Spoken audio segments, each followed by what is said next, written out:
Yes, on time. The Senate will come to order. Mr. Shoffley, please call the roll. Senators Amabile,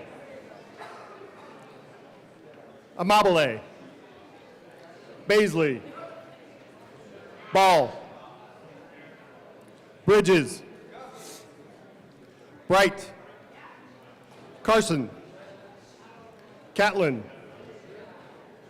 Cutter, Danielson, Doherty, Exum,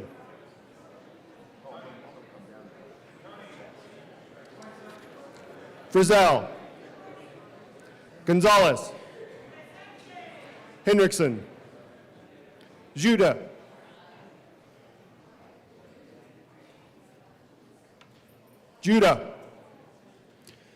Excused. Kip, Kirkmeyer, Colker,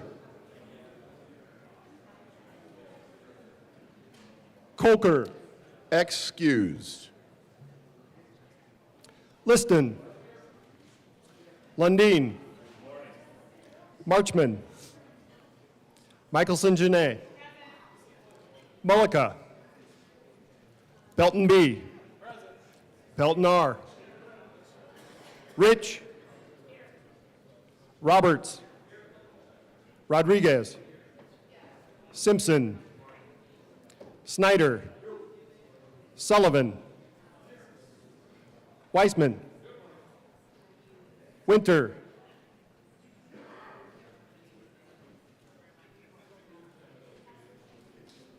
Excused. Senate District 17 vacant. Mr. President. Let's do this. The morning roll call is 31 present, 0 absent, 3 excused, and 1 vacant. We have a quorum. Senator Wiseman, would you please lead us in the Pledge of Allegiance? Thank you, Mr. President. Good morning, members. Please join me in the pledge.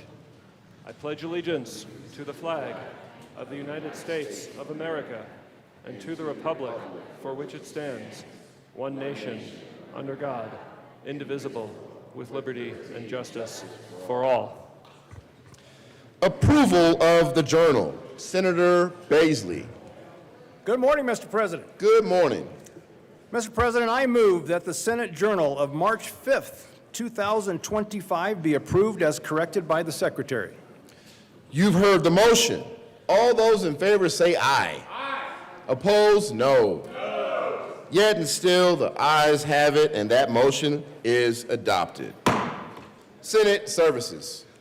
Correctly printed, Senate Bill 193, 194, 195, 196, 197, 198, and 199. Correctly engrossed, Senate Bill 141. Correctly re-engrossed, Senate Bill 78 and 85.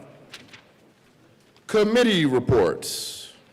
Committee on Health and Human Services, after consideration on the merits, the committee recommends the following. House Bill 1027 be amended as follows, and as so amended, be referred to the Committee of the Whole with favorable recommendation.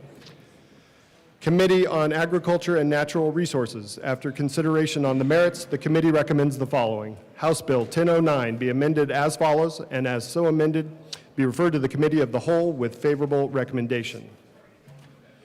Committee on Agriculture and Natural Resources. After consideration on the merits, the committee recommends the following. Senate Bill 169 be amended as follows, and as so amended, be referred to the Committee on Appropriations with favorable recommendation. Committee on Judiciary. After consideration on the merits, the committee recommends the following. Senate Bill 183 be amended as follows, and as so amended, be referred to the Committee on Appropriations with favorable recommendation.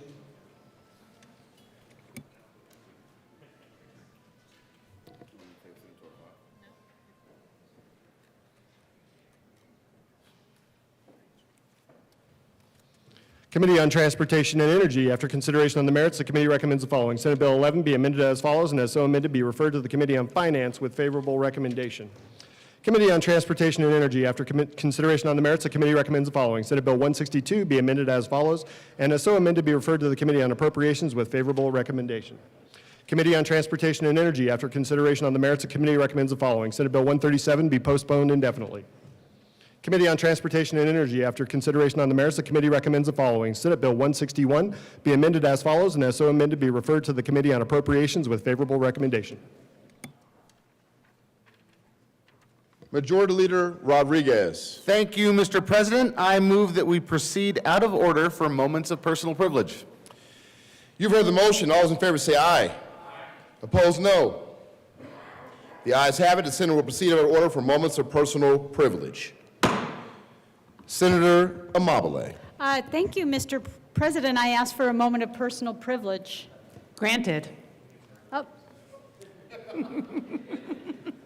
Switched me up there. I thought maybe we were doing something a little bit different. No, you go ahead. You're welcoming everybody. All right, okay. We're doing it together. I want to let everybody know that today is Disability Rights Day here at the Capitol. And you will see a lot of people here who are differently abled, and we want to welcome them to the Capitol. I'd like to recognize my constituent, Craig Towler, who's sitting back there, and all of the people here today from the Center for People with Disabilities in Boulder. They're here to advocate for the rights of people with disabilities. I hope you'll take a moment to say hello to them, listen to their concerns and their ideas, and elevate their work to make our Capitol and our state more accessible. I think a lot of times people with disabilities feel like they're invisible and that people want to look away because they don't know what to say and they don't know how to say it.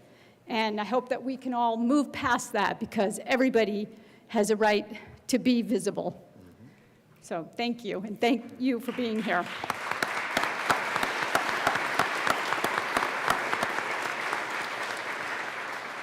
Senator Coleman.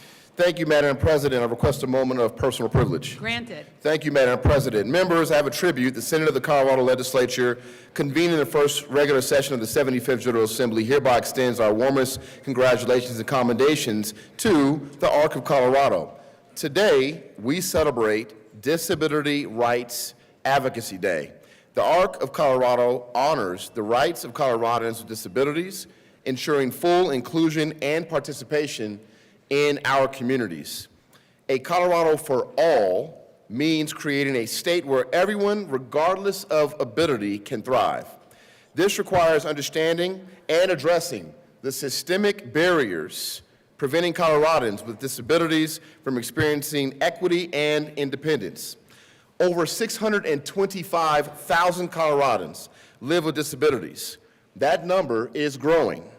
More than 1 in 4 Coloradans living below the federal poverty level are unable to work due to disability. The unemployment rate for people with disabilities is more than twice that of those without disabilities. Representation matters. Having Coloradans with disabilities in government and leadership ensures fairness and equity in our systems. The rights of Coloradans with disabilities to reach their full potential are at risk. Funding for critical services like Medicaid and home-based care is under threat. Segregated institutions and policies impose financial burdens and deny individuals the opportunity to live independently. Even 35 years after the signing of the Americans with Disabilities Act, barriers to equity persist. We must continue to work toward a more inclusive and equitable Colorado for all. It's my honor to present this tribute to the Arc of Colorado in recognition of Disability Rights Advocacy Day, as always, at the request of all of us, given this 6th day of March 2025. Thank you all for joining us, and we appreciate you being here.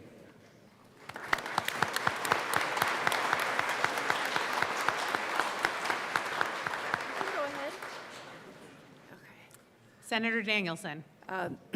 Thank you, Madam President. I request a moment of personal privilege. Granted. Thank you, Madam President. Thank you, members, for recognizing the incredible people that are here with us in the chamber today.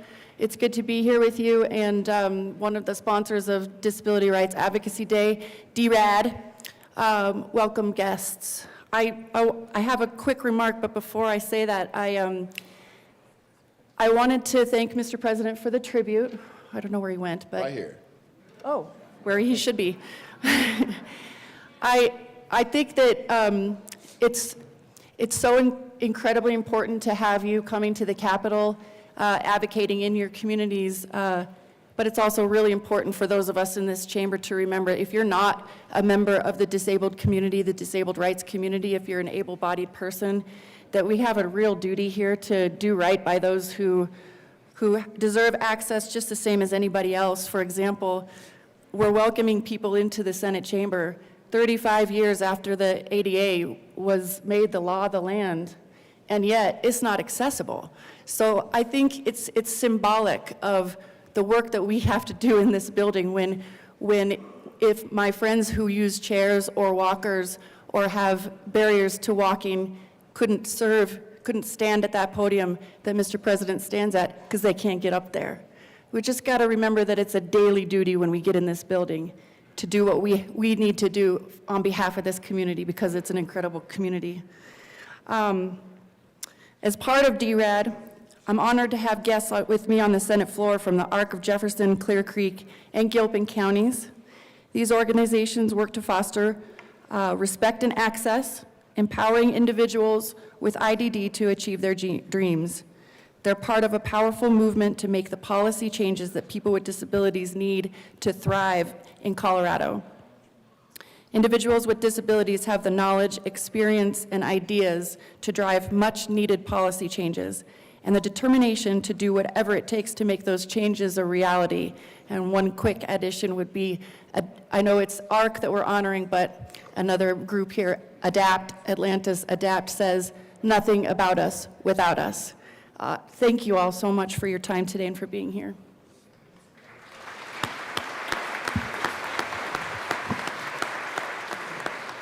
Thank you, Senator Danielson. Senator Snyder. Thank you, Mr. President. And to follow up on the wise words of my colleague from Wheat Ridge, it often takes people Moment of showing... personal privilege. Did I not ask? No, sir. I apologize. I asked for a moment of personal privilege. Granted. Thank you. As I was saying, following up on the comments of my good colleague from Wheat Ridge, it often takes people showing up in person and not giving up and fighting for the things they believe in. As a member of the House the last 6 years, it wasn't until Representative David Ortiz was elected that we finally made the well and the podium accessible to somebody who used a wheelchair. So keep up the good fight. For DRAD, Disability Rights Day, I am joined by the Arc of the Pikes Peak region, which works to create community across the Pikes Peak region where individuals with intellectual and development disabilities, IDD, are embraced and respected. My guests also include members of Include USA, unique self-advocates from El Paso County. These self-advocates work together to speak up for the needs and rights, promote inclusion in meaningful ways, and educate the public about the many contributions people with disabilities make to the community. Please help me welcome the members of the Arc of the Pikes Peak region.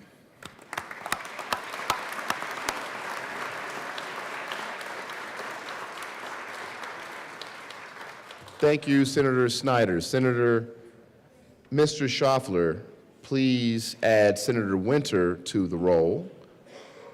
And Senator Simpson, please. Moment of personal privilege, Granted. Mr. President. Thank you. I just want to take the opportunity to recognize the folks from my district who made arguably the longest trip up here to the Capitol, the Collins family from Toyoak, from the U-Mountain Ute Reservation. It's a pleasure to have them join us on the Senate floor today, and appreciate the long drive from Southwest Colorado.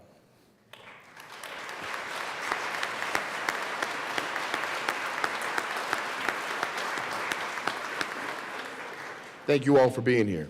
Senator Roberts. Thank you, Mr. President. May I ask for a moment of personal privilege? Granted. Thank you. Colleagues, we are so lucky to have a lot of amazing guests in the chamber today. I wanted to take a moment to acknowledge that today is Habitat for Humanity Day at the Capitol as well. Staff and volunteers from Habitat for Humanity are at the Capitol today advocating for affordable home ownership.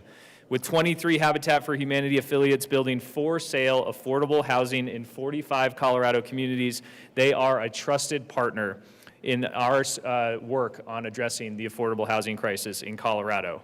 Joining us today are representatives from counties across Colorado, including my constituents in Garfield, Grand, Summit, and Eagle counties, and also groups visiting from Archuleta, Jefferson, Larimer, Chaffee, Weld, La Plata, Mesa, Denver, Arapahoe, Adams, El Paso, Pitkin, Montrose, and Boulder counties. We hope you've had a chance to visit with them or will have a chance to visit with them later today. I want to thank them for their tireless work to help families, our working class families across the state, realize the dream of home ownership in their communities by giving back to building the home for themselves and then being able to make roots in their communities. Thank you for everything you do. I also want to take this moment to acknowledge, given the recent news, the legacy of former President Jimmy Carter, who believed in the power of community, the strength of compassion, and the importance of ensuring everyone has a safe and decent place to call home. You all live his dream and his work every single day here in Colorado. We can't thank you enough. Thank you, Habitat, for all you do, and welcome to the Capitol.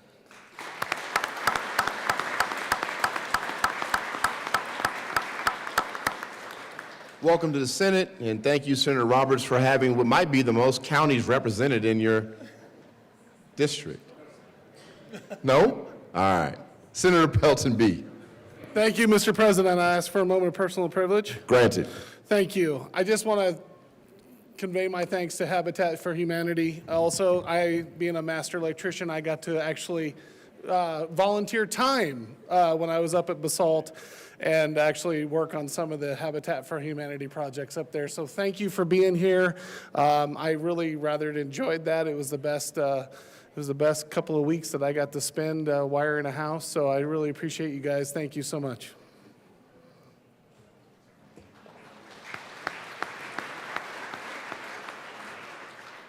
Seeing no additional moments of personal privilege, third reading of bills. Final passage. Mr. Schaffler, please read the title of Senate Bill 141. Senate Bill 141 by Senator Pelton R. and Representative Winter concerning an exemption for certain municipalities from the requirement to adopt an energy code for residential buildings. Senator Pelton R. Thank you, Mr. President. I move Senate Bill 141 for third reading and final passage. Any discussion? There is discussion. Senator Winter.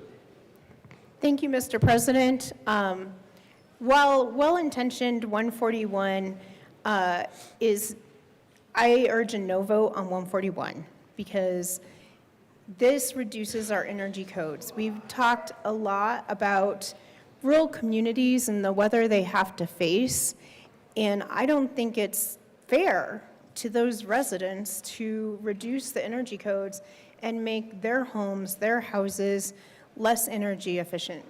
We also talked a great deal about the price of this, and over and over and over again, we saw that energy bills, when you build to the energy code, are much cheaper for those residents who live in those homes. And so I encourage a no vote on this bill. Any further discussion? Seeing none, the motion is the passage of Senate Bill 141. Are there any no votes? Senators Henriksen, Weissman, Winter, Kipp, Cutter, Majority Leader Rodriguez, Danielson, Snyder, Sullivan, Ball, Gonzalez, Amabile,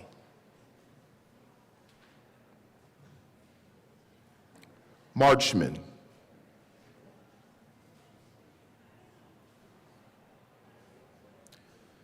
with a vote of 19 ayes, 13 noes, 0 absent, 2 excused, and 1 vacant, Senate Bill 141 is passed. Co-sponsors, Senators Simpson, Mr. Minority Leader, Pelton B., Kirkmeyer, Bright, Frizzell, Carson, Mullica, Doherty, Roberts, Liston, Catlin, Baisley, Rich.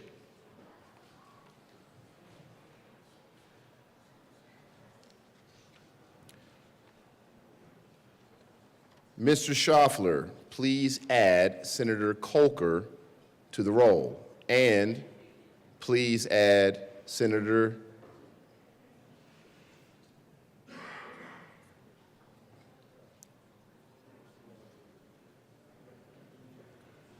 Kolker to the roll and Senator Judah to the roll.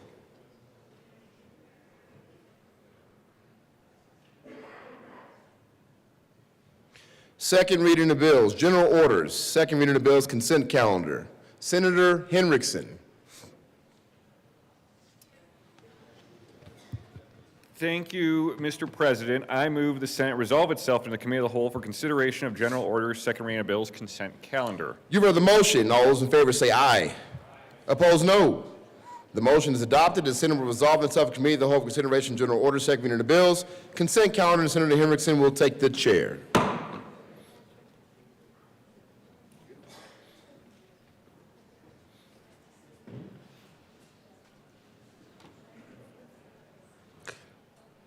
The committee will come to order and the coat rule is relaxed. Will the clerk please read the title of all the bills on the general orders, second reading of bills, consent calendar? House Bill 1131 by Representatives Basnicker and Johnson and Senators Kipp and Pelton B concerning eliminating certain conditions related to Colorado State University's veterinary medicine program. Senate Bill 171 by Senator Hendrickson and Representatives Soper and Clifford concerning the continuation of the Commodity Metals Theft Task Force and in connection therewith implementing the recommendation contained in the 2024 Sunset Review by the Department of Regulatory Agencies to repeal the Commodity Metals Theft Task Force. House Bill 1138 by Representatives Lukens and Puglisi and Senators Kirkmeyer and Doherty concerning evidentiary requirements to protect the victims of sexual misconduct in civil suits. Mr. Majority Leader. Thank you, Mr. Chair. I move for the passage of all the bills on general order, second reading of bills consent calendar, which are House Bill 1131, Senate Bill 171, and House Bill 1138, and there are no committee reports. The motion is for the adoption of all of the bills on the second reading of bills consent calendar. All those in favor say aye. All those opposed, no. The ayes have it, and the bills are adopted. Mr. Majority Leader. Thank you, Mr. Chair. I move the committee rise and report. The motion is for the committee to rise and report. All those in favor say aye. All those opposed, no. The aye, who is also the no, but predominantly the aye, has it, and so the committee will rise and report.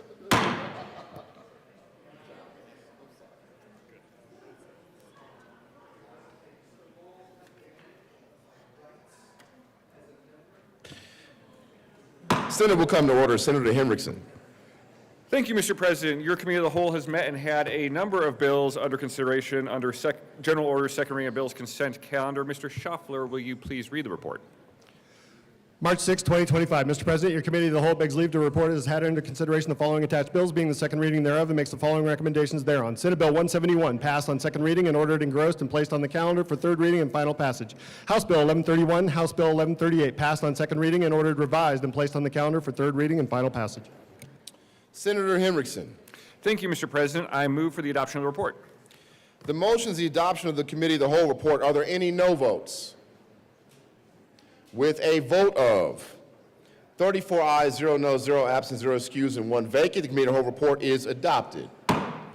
Senate Bill 171 passed on second reading, ordered engrossed and placed on the calendar for third reading and final passage. House Bill 1131, House Bill 1138 passed on second reading, ordered revised, and placed on the calendar for third reading and final passage.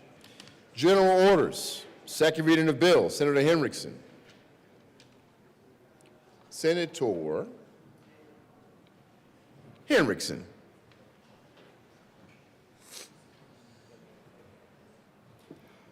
Thank you, Mr. President. I move that the Senate resolve itself to the Committee of the Whole for consideration of General Order, second reading of bills. You've heard the motion. All those in favor say aye. Opposed, no. The ayes have it. The motion is adopted. The Senate will resolve itself in committee of the whole for consideration general order, second reading of the bills, and Senator Henriksen will take the chair.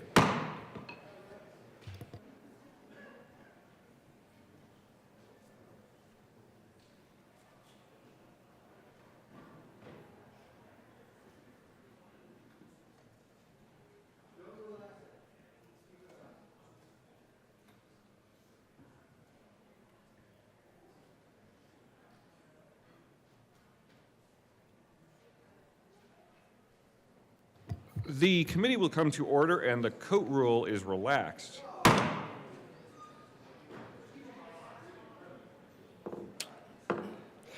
Mr. Schaffler, will you please read the title?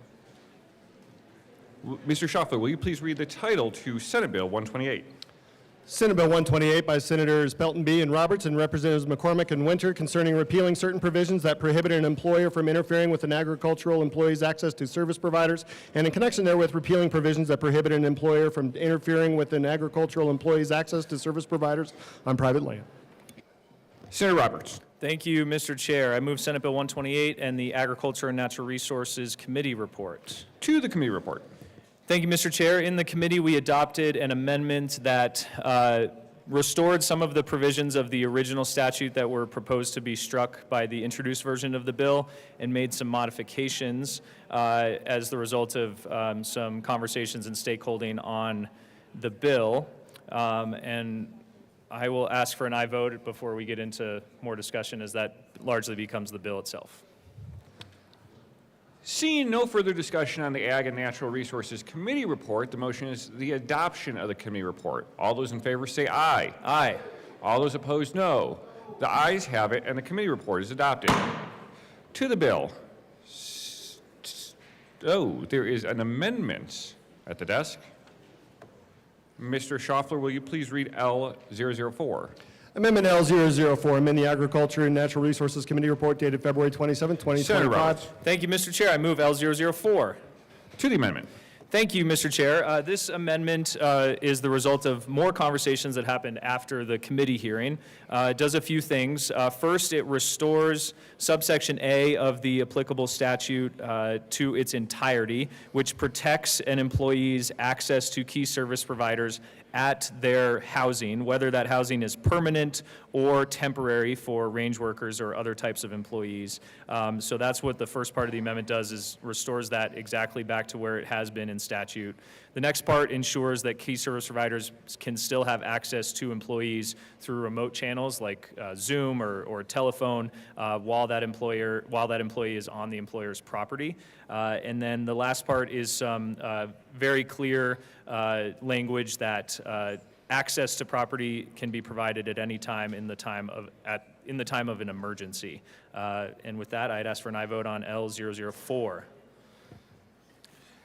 Seeing no further discussion, the motion is the adoption of L004 to Senate Bill 128. All those in favor say aye. Aye. All those opposed, no. The ayes have it, and L004 is adopted. To the bill, Senator Roberts. Thank you, Mr. Chair. Thank you to the good senator from Sterling for his work on this bill as well. What this bill is, and I acknowledge this in the committee, this is not a bill that we're here excited to run, but is one that I think is legally necessary for the Senate and the legislature to consider. In 2021, the United States Supreme Court issued a decision that made plainly clear that access to an employer's property without allowing that employer to put any guardrails around that is a per se taking. It's unconstitutional under our constitutional law in the United States. How that applies to Colorado is there is a statute in place as the result of a bill from 2021 that I voted for that says that key service providers can enter an employer's property at any time. What we are trying to do in this bill is square the need and desire for people to get the assistance that they need, whether it be healthcare, whether it be legal, whether it be other community support, with the ruling from the United States Supreme Court that says unfettered access is plainly unconstitutional.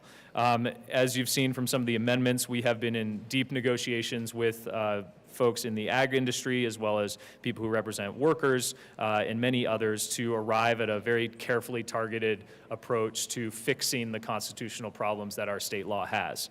Now, you might ask, why should we do this? Let's just let the courts decide.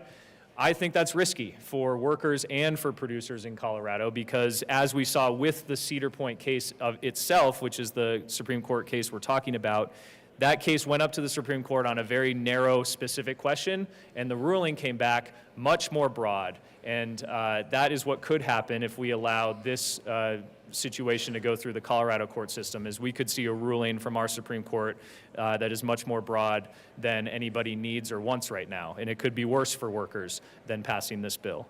So I want to thank the folks that we've been negotiating with who advocate for workers on this. I believe the amendment L004 brings them to a neutral or monitor position on the bill, no longer opposed. And like I said, this is a very carefully targeted approach to a very complicated legal problem, but one that we need to fix as a legislature. I'd ask for an aye vote. Senator Pelton, B. Thank you, Mr. Chair. And I would agree, and I want to say thank you to my good co-sponsor from Frisco. We've really worked hard to make sure that we narrowly went after the statute for what the actual Cedar Point Nursery decision was about with private property rights, and we wanted to make sure that we were just focused on that aspect. So I asked for an aye vote and for this cleanup bill, and I just say thank you. Seeing no further discussion, the motion is, Senator Danielson. Thank you, Mr. Chair. Thank you, members. I also want to extend my gratitude to the sponsors, in particular the good senator from Frisco, for acknowledging the haste with which this solution was introduced, and then working really diligently to address concerns from the community. And that's how this is supposed to work.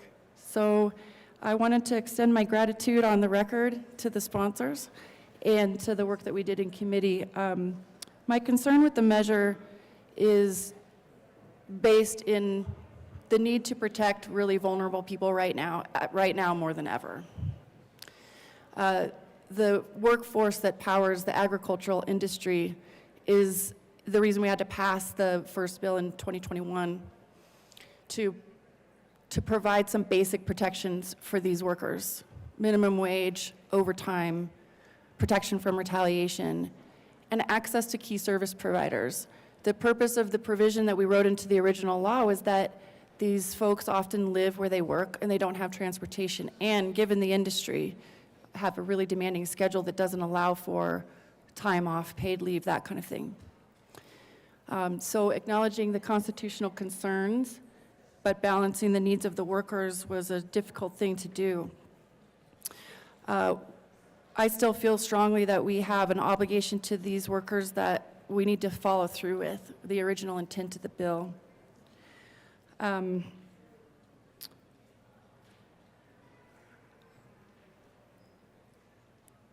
I think Amendment L004 goes a really, really long way to addressing the very valid concerns that the workers have and the service providers also have. We have to acknowledge that finding these people where they work can just be difficult, given that some folks are working out on the range, working out in remote spaces. And so I believe the original bill protected access in that way, while still providing protection for the landowner or wherever those workers might be doing their work. The statute also acknowledges the difficulty of locating range worker housing by requiring reasonable efforts to obtain access. Modifying this section is unnecessary, as the existing law already balances range workers' needs for service with the practical considerations of their housing locations in the open range. So while I commend the sponsors for the work that they did here, this is a policy that I don't feel comfortable passing today. So just for those reasons, I'm still going to be a no, but I do really believe that we've come a long way from the introduction, and even some of the opponents of the measure are no longer opponents of the measure because of the work that was done. But for me, for my vote, for my name, especially being the original author of the law that was put in place to protect these workers, I have to be a no vote on the measure. And I just wanted to acknowledge that publicly, and I look forward to continuing to work with the sponsors on the issue. And we'll see what happens to the bill in the House, if anything. But we have to be, especially in this time right now when these workers are being targeted and are extraordinarily vulnerable, we have to be very, very careful about lifting any of those protections. And that's why I'm a no vote today. Thank you. The motion is the adoption of Senate Bill 128. All those in favor say aye. Aye. All those opposed, no. The ayes have it. Senate Bill 128 is adopted. Mr. Majority Leader. Thank you, Mr. Chair. I approve that we proceed out of order to take up House Bill 1114. There is a motion to proceed out of order to discuss House Bill 1114. All those in favor, say aye. Aye. All opposed? The ayes have it. We will proceed out of order to House Bill 1114. Will the clerk please read the title to House Bill 1114? Senator House Bill 1114 by Representatives Carter and Espinosa and Senator Gonzalez concerning allowing the defense to review a tangible object in preparation for a criminal trial. Senator Gonzalez. Thank you, Mr. Chair. I move House Bill 1114 and the Judiciary Committee report. To the Judiciary Committee report. Senator Gonzalez. Thank you, Mr. Chair. In the Judiciary Committee, we ran an amendment to clarify the fact that the law enforcement agency can actually determine the location of where the evidence is to be reviewed. I ask for an aye vote. Is there any discussion on the committee report? Seeing none, is there any further discussion? The motion is the adoption. Oh, Senator Lundin. Seeing none, the motion is the adoption of the Judiciary Committee report. All those in favor say aye. Aye. All those opposed? The ayes have it, and the report is adopted. Do you guys have discussion? To the bill. Okay, go ahead. Well, Senator Gonzalez. thank you, Mr. Chair. I want to get into why this bill is being brought forward. We all understand that when an individual is charged with a crime, that they are innocent until proven guilty, and that there are legal processes that are set up to ensure that a defendant has the opportunity to view the evidence that has been collected in regards to whatever crime may have alleged to have been occurred. Police officers collect that evidence, and district attorneys review that evidence, and prosecutors and defenders all look at that evidence as we prepare for trial. What we've seen, this is a long-standing practice. What we have seen in the past few years, as we have seen more and more law enforcement agencies begin to utilize video recording, and also particularly in the following the passage of Senate Bill 217 a few years ago, which mandated that law enforcement officers wear body-worn cameras. What we have seen is that in just a few handful of jurisdictions, lack of clarity around when and how evidence can be viewed by defense attorneys in preparation for a trial. We've seen that instances where defense lawyers were told that they can only view the brown paper bags containing evidence, but not the evidence inside the bags. we've seen similar concerning circumstances, which defeats the purpose of evidence views and creates delays, wastes everybody's time, and is not the intent of what I really think that we all understand as being ensuring that everyone has a fair and equal opportunity to review.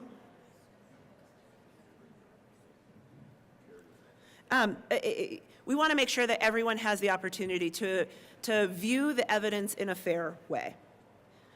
What 1114 seeks to do is to clarify and provide defense counsel the right to inspect physical evidence, tangible evidence, no later than 35 days before a trial takes place.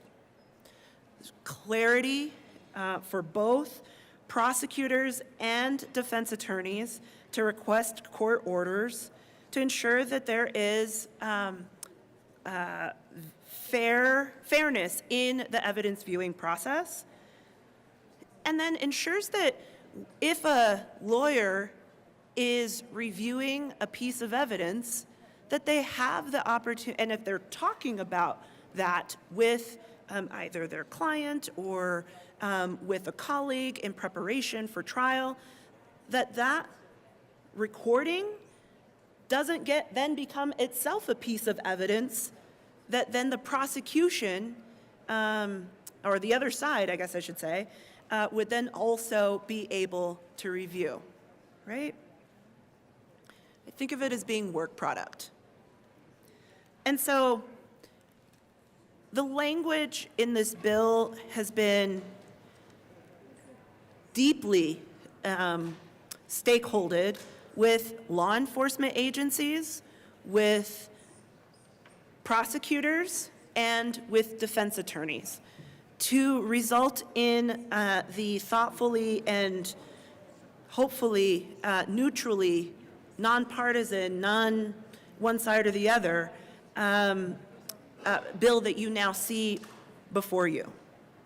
This was, and so I will, for the record, state that CSOC, the Colorado sheriffs of, the county sheriffs of Colorado are neutral.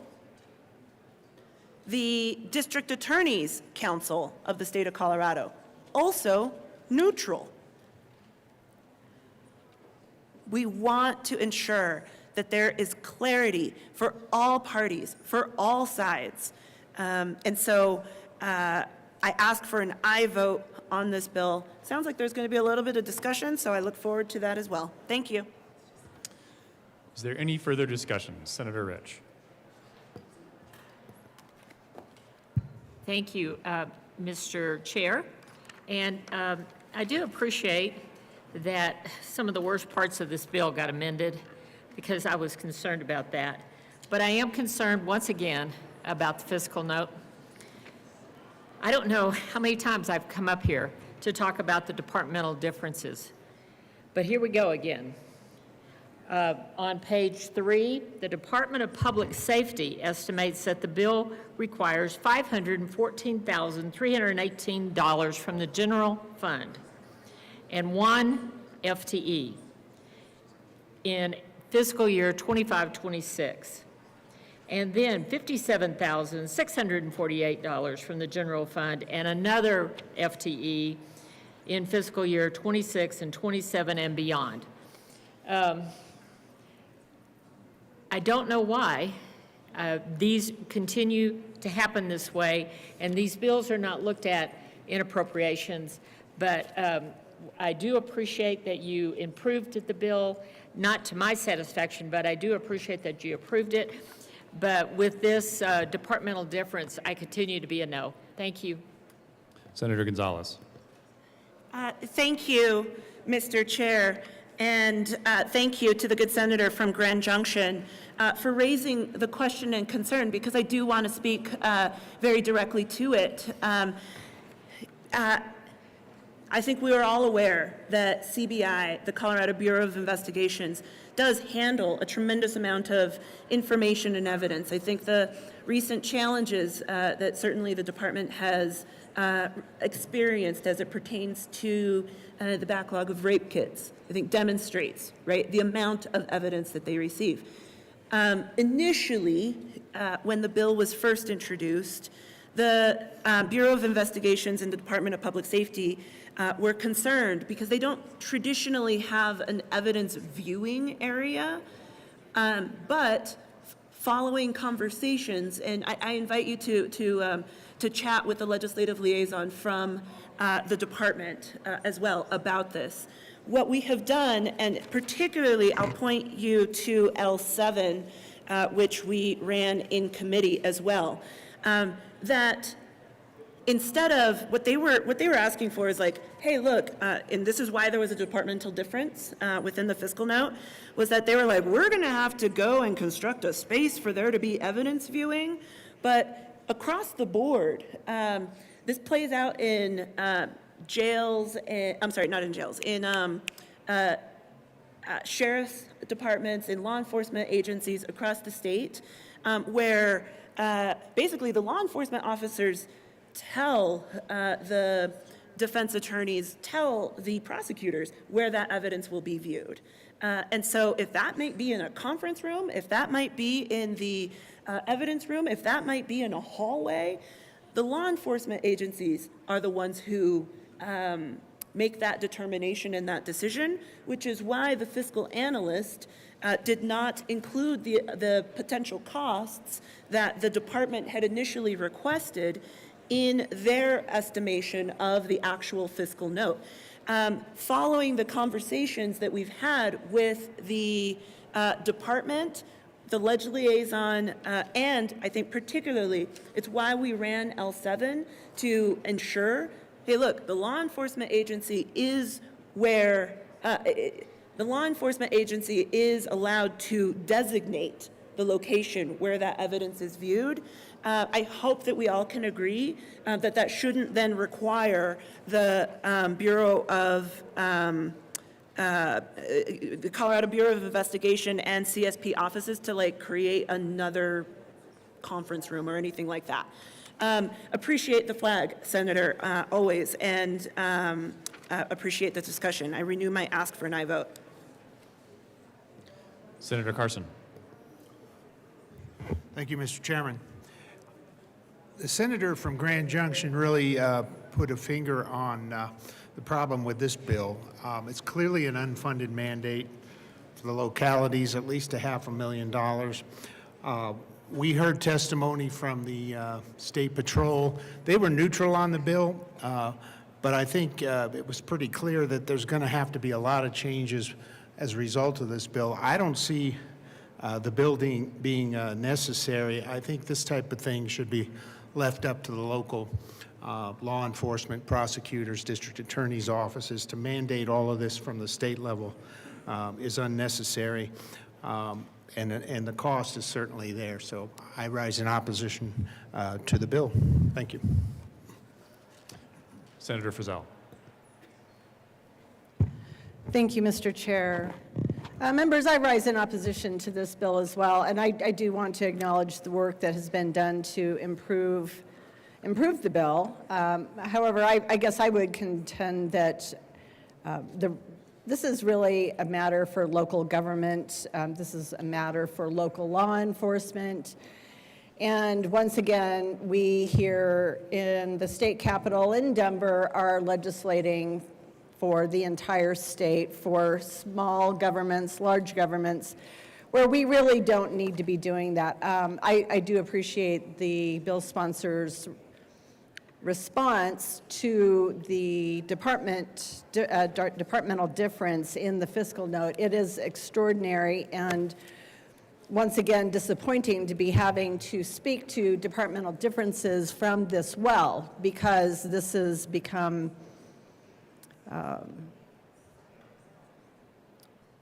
kind of a systemic issue, I believe, in the legislation that we are seeing this session. And one that I hope will not be repeated in future sessions because it's really, really very disappointing. I worry a lot about the unfunded mandates that we continue to hand down on local government, whether it is a clerk and recorder's office, whether it is a sheriff's office. Regardless, we are really good at that here in this building, and not in a good way.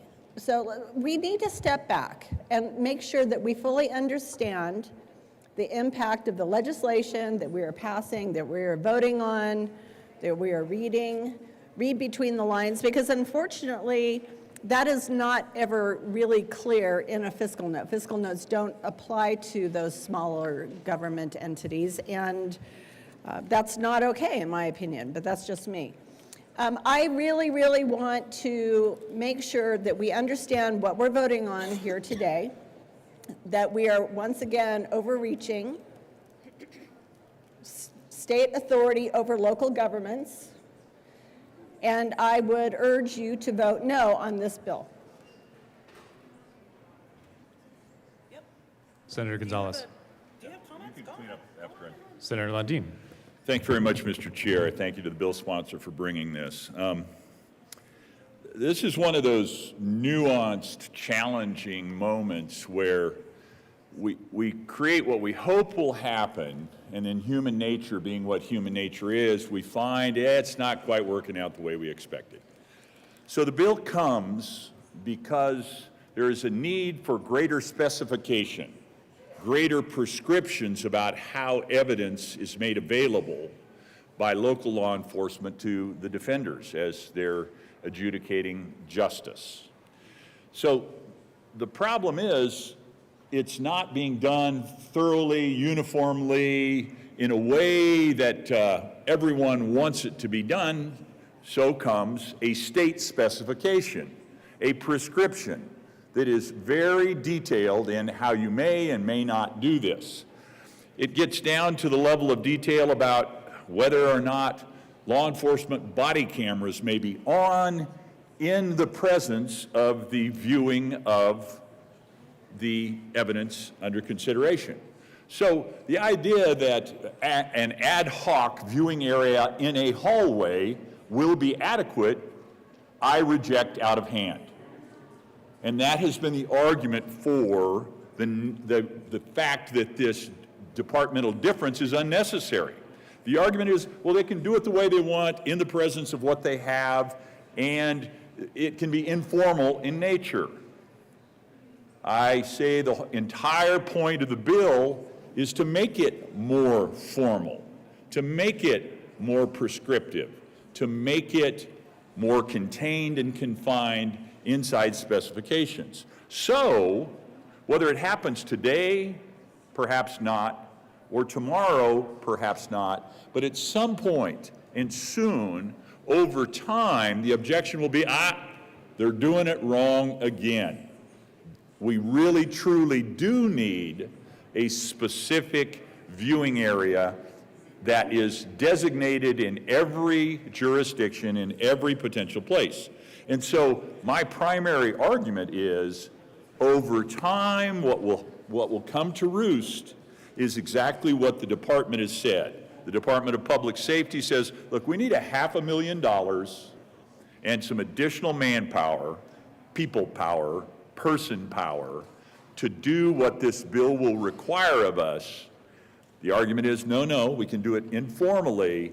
My counter argument, my rebuttal is, perhaps we can say that in this moment today, but as sure as the sun comes up tomorrow, a week from now, 6 months from now, somebody's going to object and say, no, you're not complying with House Bill 1114 requirements because there are body cameras on in that hallway as law enforcement officers are walking back and forth in front of this evidence viewing area, which has been allowed under the amendment and is being argued by the bill sponsor, can remain informal in nature. My argument is that informality will be rejected soon, and there will be an expense This is how state government grows and grows and grows. There will be a budget request. There will be a requirement for money at some point. And I'm going to keep talking. So the fiscal note here gives us a good description of what the bill is all about. The bill establishes the right of defense attorneys to review any tangible object held by law enforcement in connection with a criminal trial under certain specifications. So I will yield the floor and hear the response so we can engage in this debate. Thank you very much, Mr. Chair. Senator Gonzalez.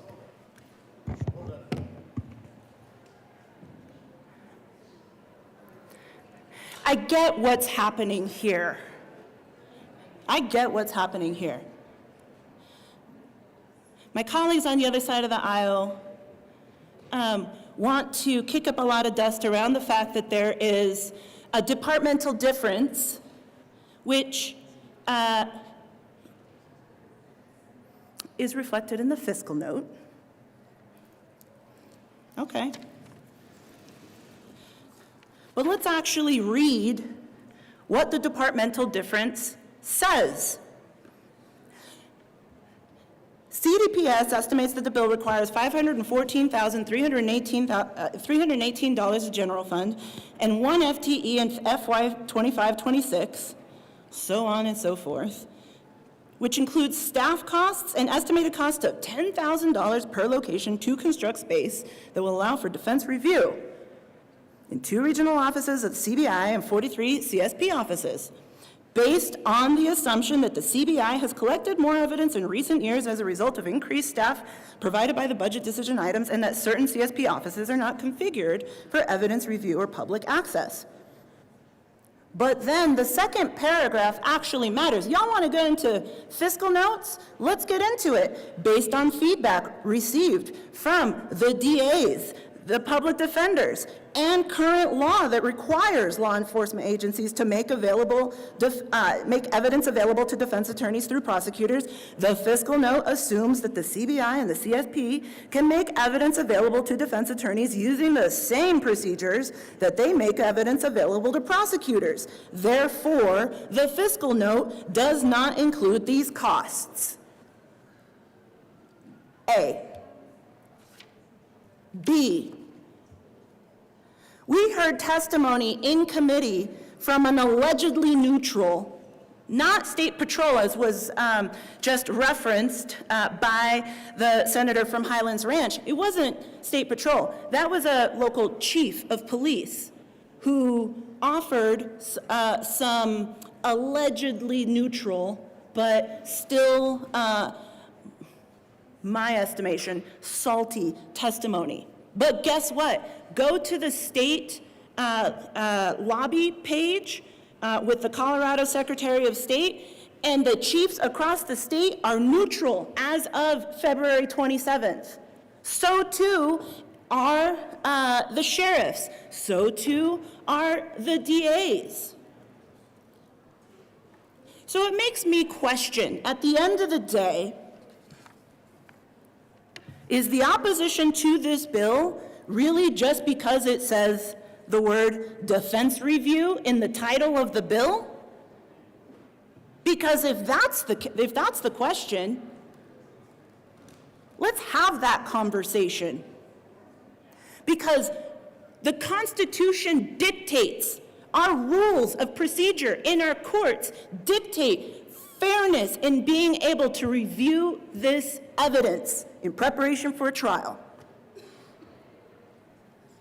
If y'all want to vote no on a bill that there is no opposition to, except for maybe because of the fact that it says defense review in the title, go right ahead. But what I would submit to you is that the bill that was introduced is not the bill that we are debating here today. We are debating a bill that has no opposition. We are debating a bill that has no fiscal note. We are debating a bill that all sides agree is an issue of fundamental fairness, y'all. So we want to keep engaging in this conversation. Happy to. I asked for an aye vote. Senator Lundin. Thank you very much. I like, admire, and am grateful for defense review, and I think it should be robust. I think it should be provided for every individual. Your rights to remain as you are in your natural presence, innocent until proven guilty, is strong and must remain strong. So defense review is critically important, and I am vociferously in support of the concept. My challenge is about budget. My concern is about dollars. My concern is about the way we in here, time and time and time again, say, oh yeah, no big deal, and yet we add employees to the state government payroll, and we add expenses for the taxpayers to bear in pursuit of greater and greater prescription. So here's the way I look at this particular circumstance. This departmental difference question. It was read, it was clear that the first section, which challenges, the department says we need money, ends with the phrase, offices are not configured for evidence review or public access. Earlier this morning, we had an acknowledgement of how critically important public access is for people to be able to get to what they need to get to live their lives fully, in this case, to defend themselves potentially in a criminal trial. Public access is critically important. Then the fiscal note does continue, and it says, based on feedback received from the plus and the minus, the one side and the other, we might be able to figure it out. My argument is this. It's very narrow, it's very specific, it's very precise, and it has to do with money. My argument is there is a tone shift that happens around this conversation of evidence, and we can look at the world pre-1114 passage and post-1114 passage. Pre-1114 passage, the statements in the fiscal note, we can make it work out, we can make it happen. That makes sense, because in the environment previously, there's a little bit of flexibility, there is an attitude of, we'll figure out how to do it. An informal evidence availability in a hallway, as was argued or as a potential by the bill sponsor earlier, in a hallway of a law enforcement office where individuals may have body cameras on moving to and fro. That's no longer available, so there's this tone shift. Everybody must be precise. And that tone shift causes the leadership of those various law enforcement offices over time to say, we're going to need some more money to do this right. That is my challenge. And I'm coming back to a theme that people are getting me tired of talking about, and that is our budget challenge that we have right now. And the fact that government grows and grows and grows. It burgeons just constantly, unstoppably it seems. And it's this sort of debate that we're having right here, where the nuances lead over time to the requirement of money paid in by the taxpayers. And the policy, at the end of the day, don't disagree with it. Defense review, all in, says Senator Lundin. Cost of doing it, let's be reasonable and honest about whether it's going to cost us more money or not. My argument is it will, and we should budget for that, or we should say we're not going to shift the tone around this evidence availability. Thank you, Mr. Chair. Senator Gonzalez. Oh, we're going to have fun today. The good senator from Lundinville was just up here reading and speaking about this bill from an iPad. This iPad has this magical feat of technology on it. It's called a camera. That one right there.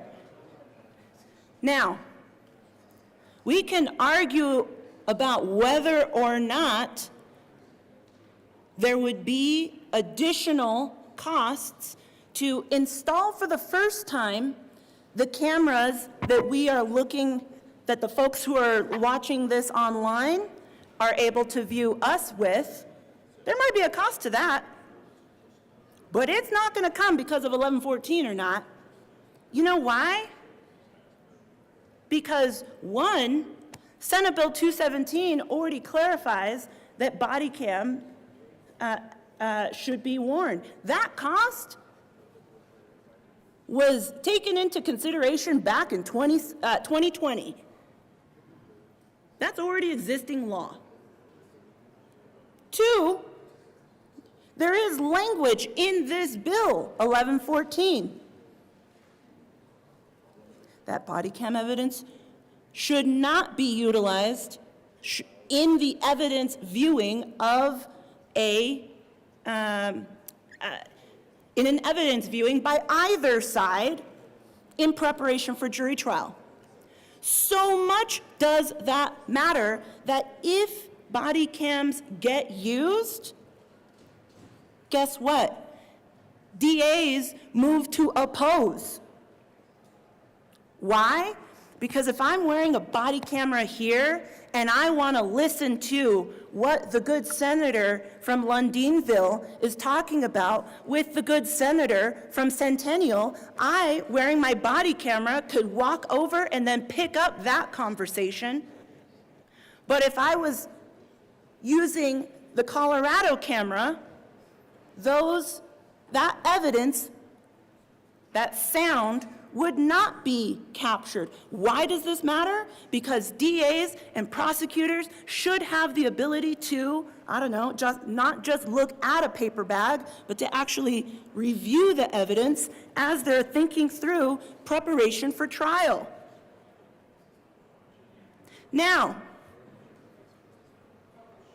y'all want to wax poetic about a fiscal note, departmental difference, go right on ahead.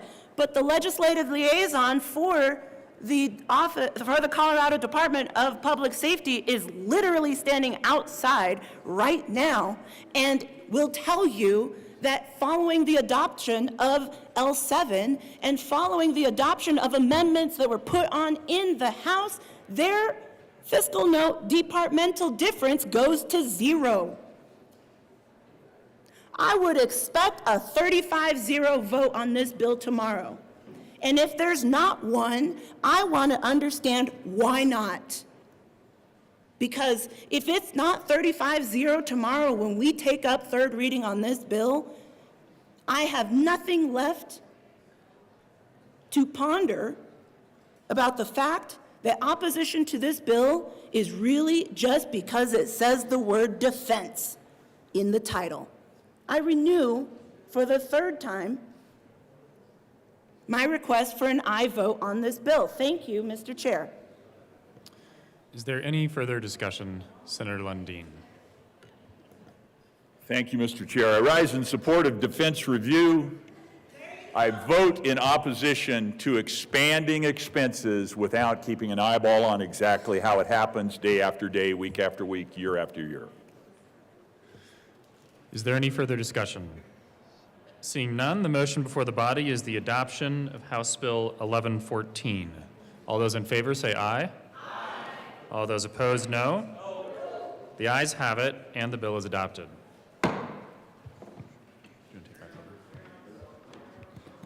Mr. Schaffler, will you please read the title to House Bill 1029?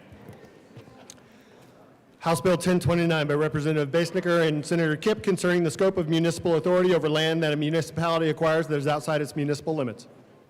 Senator Kipp. Thank you, Mr. Chair. I move HB 1029 as amended once again. I'm just going to say a couple words real quick.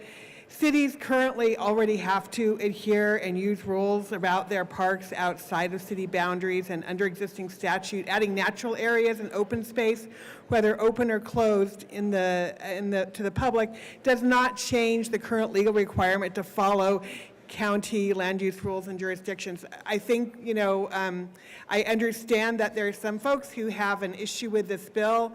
However, I think what they don't like is the underlying statute, which is not what we are here to do. We are here just to do one small thing, and I will cede the floor. But I ask for a yes vote, and I ask for a no vote on the amendments. Senator Kirkmeyer. Thank you, Mr. Chair. And I also want to just say thank you to the good senator from Fort Collins. Appreciate her graciousness and her willingness to try and work with us on this, even though we still don't agree. But I do appreciate it. Thank you very much. Folks, I'm going to talk a little bit before I put my amendment out there, and because I'm going to lay the framework for it. There is an expansion that's going on here, and I don't like that either. So, and I think we all know that. But here's why. Here's what it says in current law.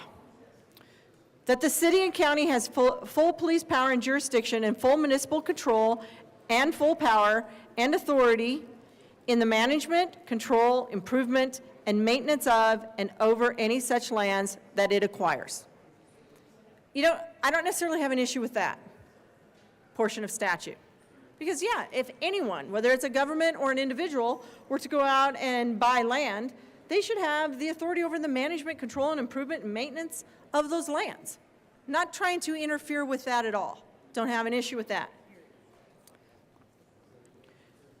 As we go on, talks about has power and authority to provide by ordinance for the regulation and control of its lands so acquired, to prevent the commission of any acts which are or may be declared unlawful pursuant to the provisions of this Part 2, and to prosecute and punish the violation of any ordinances in its municipal courts.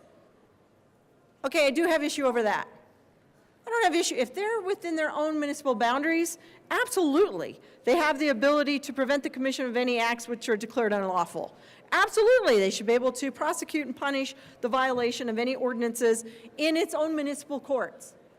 But let's remember, this portion of statute doesn't prohibit it, says that if they acquire lands outside of their municipal boundaries, outside of, their voters and their taxpayers, and the people who are governed by their rules and regulations in that municipality. But if they acquire land outside of that municipal boundary, they have the right to, if it's declared unlawful, to prosecute and punish the violation of any ordinances in its municipal courts.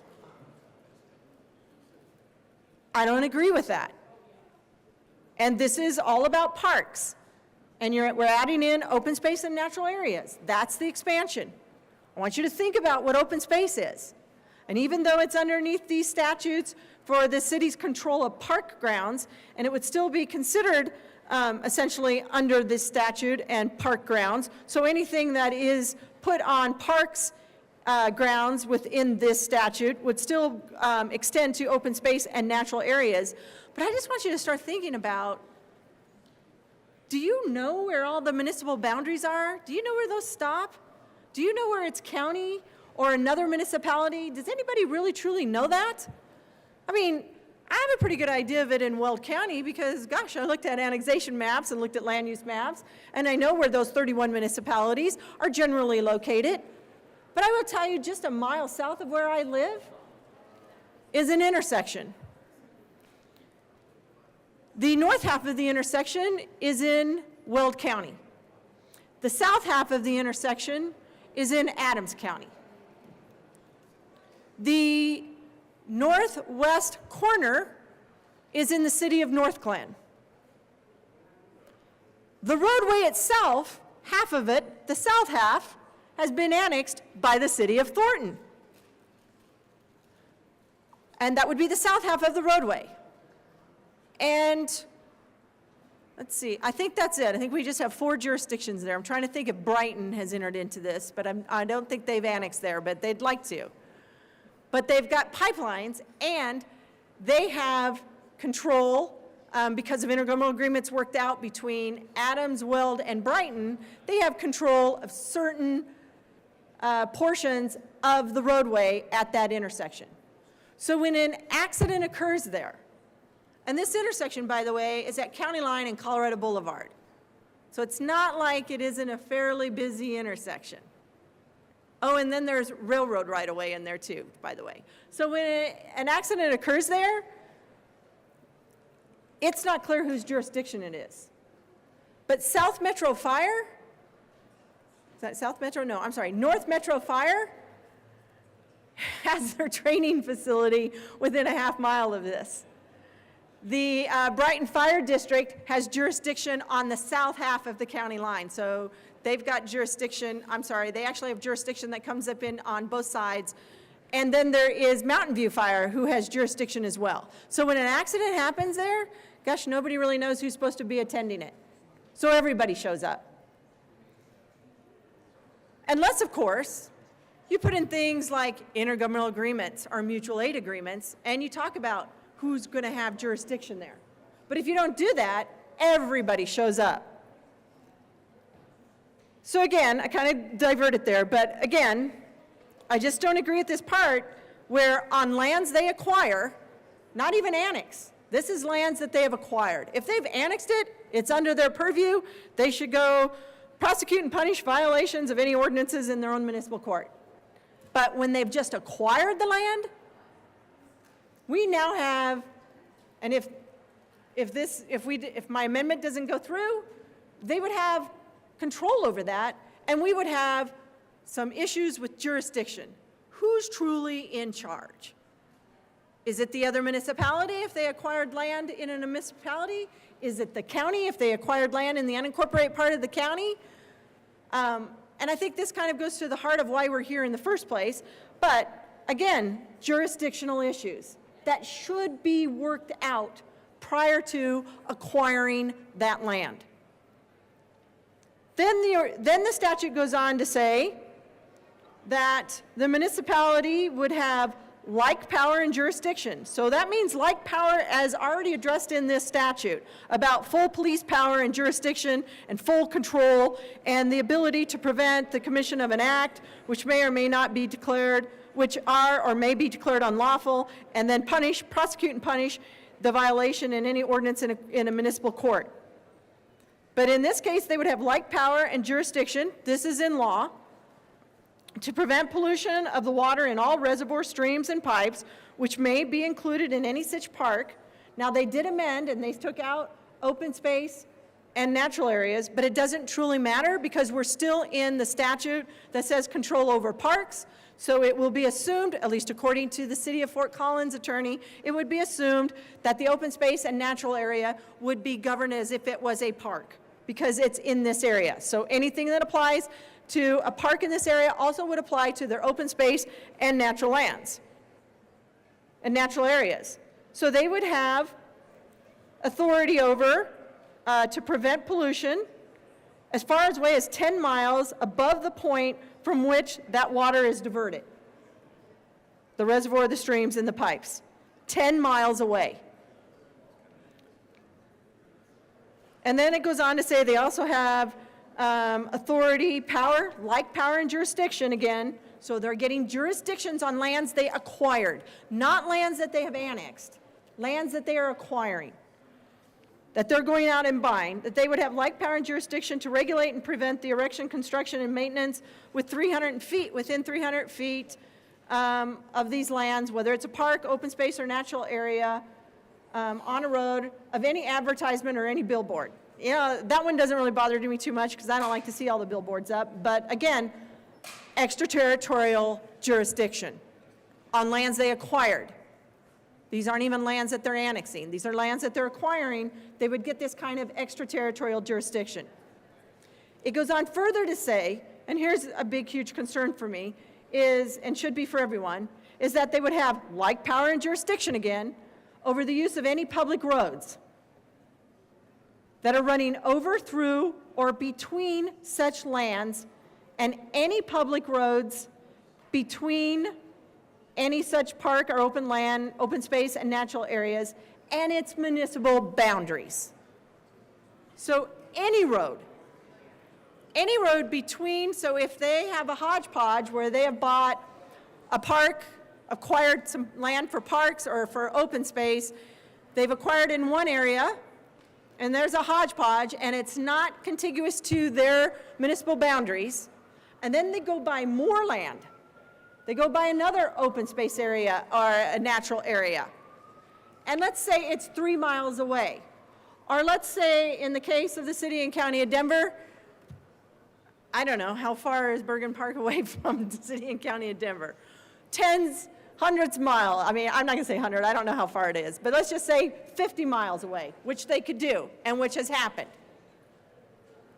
But it's even 10 miles. Let's just say they go by yet more open land that is like 10 miles away from their municipal boundaries. They would have like power and jurisdiction, not only over any roads that are within the park that they've acquired, or the open space or natural area lands that they've acquired, not only within, not only with that are running over or through, but between such lands and municipal boundaries. So they could acquire land, and oh my gosh, here's my best example. City and County of Broomfield bought land in Weld County, and it's all the way out in eastern Weld County on County Road 49, and I think it's about 20 or something like that. So that would be a good 60 miles away from their municipality that they have bought and acquired land. And now they have like power and jurisdiction of any roadway between that land they acquired and their municipal boundaries. That's a lot of authority they're getting, a lot of authority that they have. And so the bill sponsor is correct. I just don't even like this statute because of all of the extraterritorial jurisdiction that a municipality gets when they acquire property. It's not even just about annexing now. I mean, you know, even in an annexation, for goodness sakes, even in an annexation, municipalities have to have a hearing and have to have a public hearing, and they have to provide information with regard to that annexation. So if a municipality wishes to annex a roadway with a flagpole at the end, and if another municipality is within 3 miles of that, or if it's within another municipality's growth management area, within their area that they anticipate they're going to grow into, or the county, they have to provide all of that information about their annexation, about them trying to annex land or annex property to another municipality or to the county. And the municipality and the county have standing, and there has to be a hearing.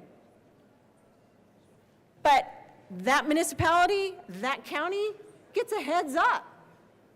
And you know what? It would behoove the municipality to work with the county, especially on the roads, to work with the county. And that's usually the issue for the counties is the roads.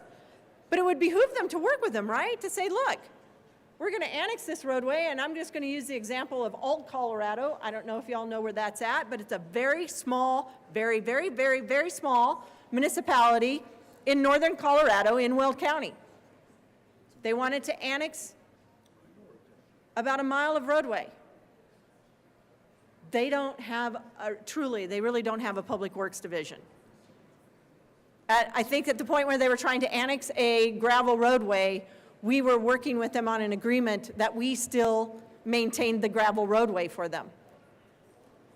They don't, I mean, these small municipalities, and I just want you to start thinking about it, they could go acquire land now, and they would have control over that roadway. They'd have jurisdiction over it. So does that mean they get to set the speed limit? Does that mean they're in charge of clearing the snow if possible? Does that mean they have to maintain the road? If it's a paved road, do they have to fill the pothole? Or can they just let it go to pot? Go to crap? Can they just let it degrade? But they would have power, like power and jurisdiction over that roadway. But in an annexation,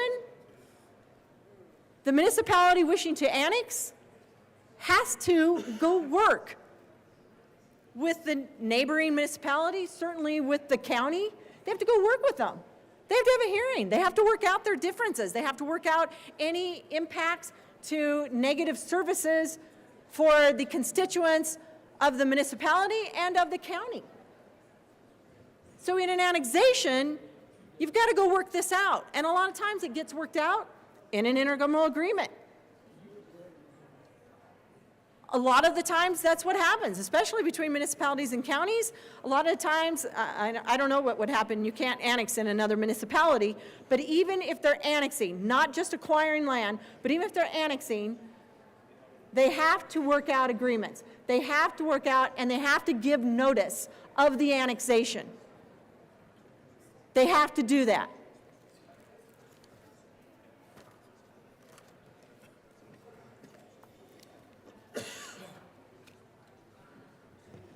So, hence, the amendment that I'm bringing forward and the importance of it. And I want you to think about if a municipality has to give notice, has to have public hearings, and really, truly does go and work with, and should, and does in a lot of cases, have to work with either the county or a neighboring municipality to work out differences, to ensure that people are being represented appropriately, to ensure that services are being extended and that people aren't being impacted. If they have to do that in an annexation, why shouldn't they have to do that prior to acquiring land? Why shouldn't they have to do that prior to acquiring land? They have to do it in an annexation, but they don't have to do it prior to acquiring land? Why not? There is an amendment at the desk. Mr. Schaffler, will you please read L14 to House Bill 1029? Amendment L14, amend re-engross bill, page 2, line 3, strike amend 31-25-216 and substitute 31-25-216, amend 1 and add 3, page 3, after Senator line Cookmeyer. 10 insert. Thank you, Mr. Chair. I move L014. To the amendment. Thank you, Mr. Chair. Here's the rest of the amendment, and it's going to sound very familiar to most of you that were here yesterday. What the amendment says is that before acquiring the land outside its municipal limits, for parks, open space, and natural areas, a municipality shall enter into an intergovernmental agreement with the municipality, county, or city and county in which the land is located regarding the acquisition and the use of the land, including provisions that ensure public safety in the use of the land. So here's what's different from yesterday, for those of you that were in the room and listening. Yesterday, we had that they had to have an intergovernmental agreement with the county regarding the acquisition and the use of the land. And what is added on today is that they need to have provisions that ensure public safety in the use of the land. How are they going to work that out? So imagine my shock that CML does not like this amendment. They don't like this amendment. Why is that? Why would a municipality, why would an association or a group of municipalities be opposed to, I don't know, shining light on the process, shining light on, when another municipality wishes to go purchase land, acquire land in their municipality? Why is that a bad thing? Why would you be opposed to that? Because keep in mind, if they were annexing the property, not acquiring it, but if they were annexing the property, they have to give notice to the municipality that are within 3 miles. They have to give notice to the county where they're annexing properties. They have to have hearings and have discussions about it. The county and that municipality that's within 3 miles, they have the ability, they have standing, that if the municipality didn't follow through on things, they can take them to court. You know what happens, at least I can only speak from my own perspective here, but typically what happens in an annexation, you go talk to the other party. You go talk to the people that you could be impacting. You go work out intergovernmental agreements like I spoke to. I mean, there are 31 municipalities that come into Weld County. On any given day, we could have 6 or 7, at one point 6 or 7 municipalities who are annexing. And we get these notices, and you know what? We go work with them. We talk about it, like how are we going to manage those roadways? How is this going to work with our other intergovernmental agreements on land use? Let's make sure we're all talking together. Let's make sure there is a transparent process. Let's make sure we inform people We don't keep them in the dark. That we have a transparent process that starts in the light, that starts with promoting partnerships, that starts with being a good neighbor. That's what this amendment is about. It's about being a good neighbor. I mean, I can't tell you how many land use hearings I've been in where the neighbor is like, I didn't know my other neighbor sold this land and now it's going to be used for something else other than, you know, the farm that was there or other than the single family home that was there. Now all of a sudden they're going to put a RV storage center there. Or maybe they're going to come out and purchase a whole section of land and put a wastewater treatment facility there that's surrounded by trails and park area. So guess what? Even though I got a wastewater treatment facility there, and I can name you two specifically, one is right across the road from me, and the other one is 4 miles to the east of me, where they came out, where people purchased, where local governments purchased and acquired land and put it in a wastewater treatment facility. So what's wrong? What's wrong with being a good neighbor? Why wouldn't we require that they have to get an intergovernmental agreement in place, that you've got to go work out your differences, those jurisdictional issues that could occur with regard to public safety? Who's in charge? Doesn't the public have the right to know? Doesn't the public, shouldn't they be, they're the ones who are going to be impacted. Shouldn't they get to know? Shouldn't there be, because you know intergovernmental agreements, you know those have to go in front of either the council or the Board of County Commissioners, and both, because they're passed. They're an ordinance. They're passed. So it's a public hearing. So the public has the opportunity to know how they may be impacted by a municipality acquiring land right next to them for open space, for a natural area, for a park, where that municipality, according to this statute, would have all of this extraterritorial jurisdiction. So what's wrong with that? Why? Why would cities be opposed to working together? I don't get it. I don't get why they would be opposed to being good neighbors. I don't get why they are opposed to having hearings, to letting the public know, to working in the light. Isn't that all about smart growth? Isn't this about being not only a good neighbor, but how do we have smart growth and development? How do we ensure that one municipality isn't unilaterally, I don't know, going after and purchasing open lands, open space at a natural area around an interchange on I-25? Do you know where St. Vrain State Park is? It's right at basically, it goes over I-25. It's right at 119, State Highway 119 and I-25. It's one of the most used urban parks that we have in the state of Colorado because it's about 30 minutes away from Denver. It's one of the most used parks. But you know what? There's a lot of open space and natural area in that area. There's a lot of natural space, natural area, and open space, and wildlife corridors, quite frankly, that are through there. But they're also very close to a couple of interchanges. One is at State Highway 66, and the other one is at State Highway 119. And all in between there, it's a major growth area for Firestone. It's a major growth area that Longmont would like to be more involved in. It's a major growth area for the town of Meade. But gosh, if you wanted to stop development in your neighboring municipality because they wouldn't work it out with you to share revenue, all you got to do is go acquire the land. Go acquire that open space. Go acquire that natural area.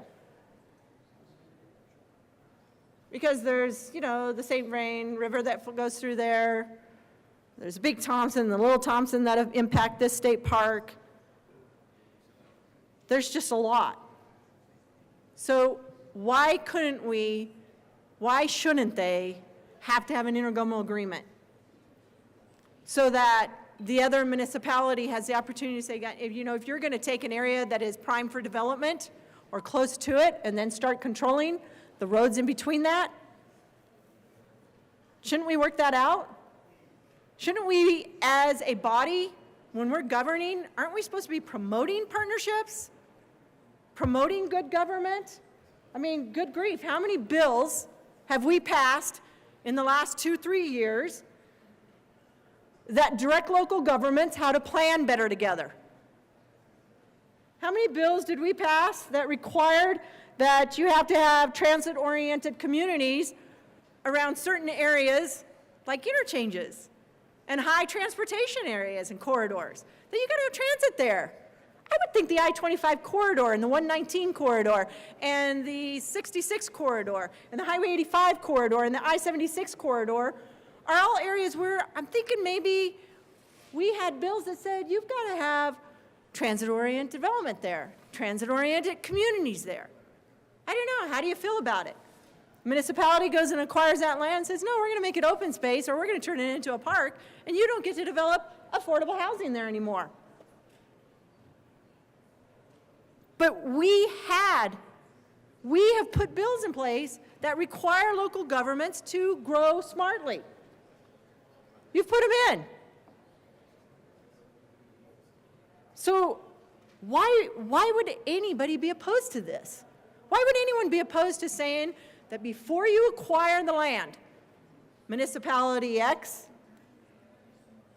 that you've got to go work out agreements with the county that you're acquiring the land in and with the other municipality that you're acquiring the land in?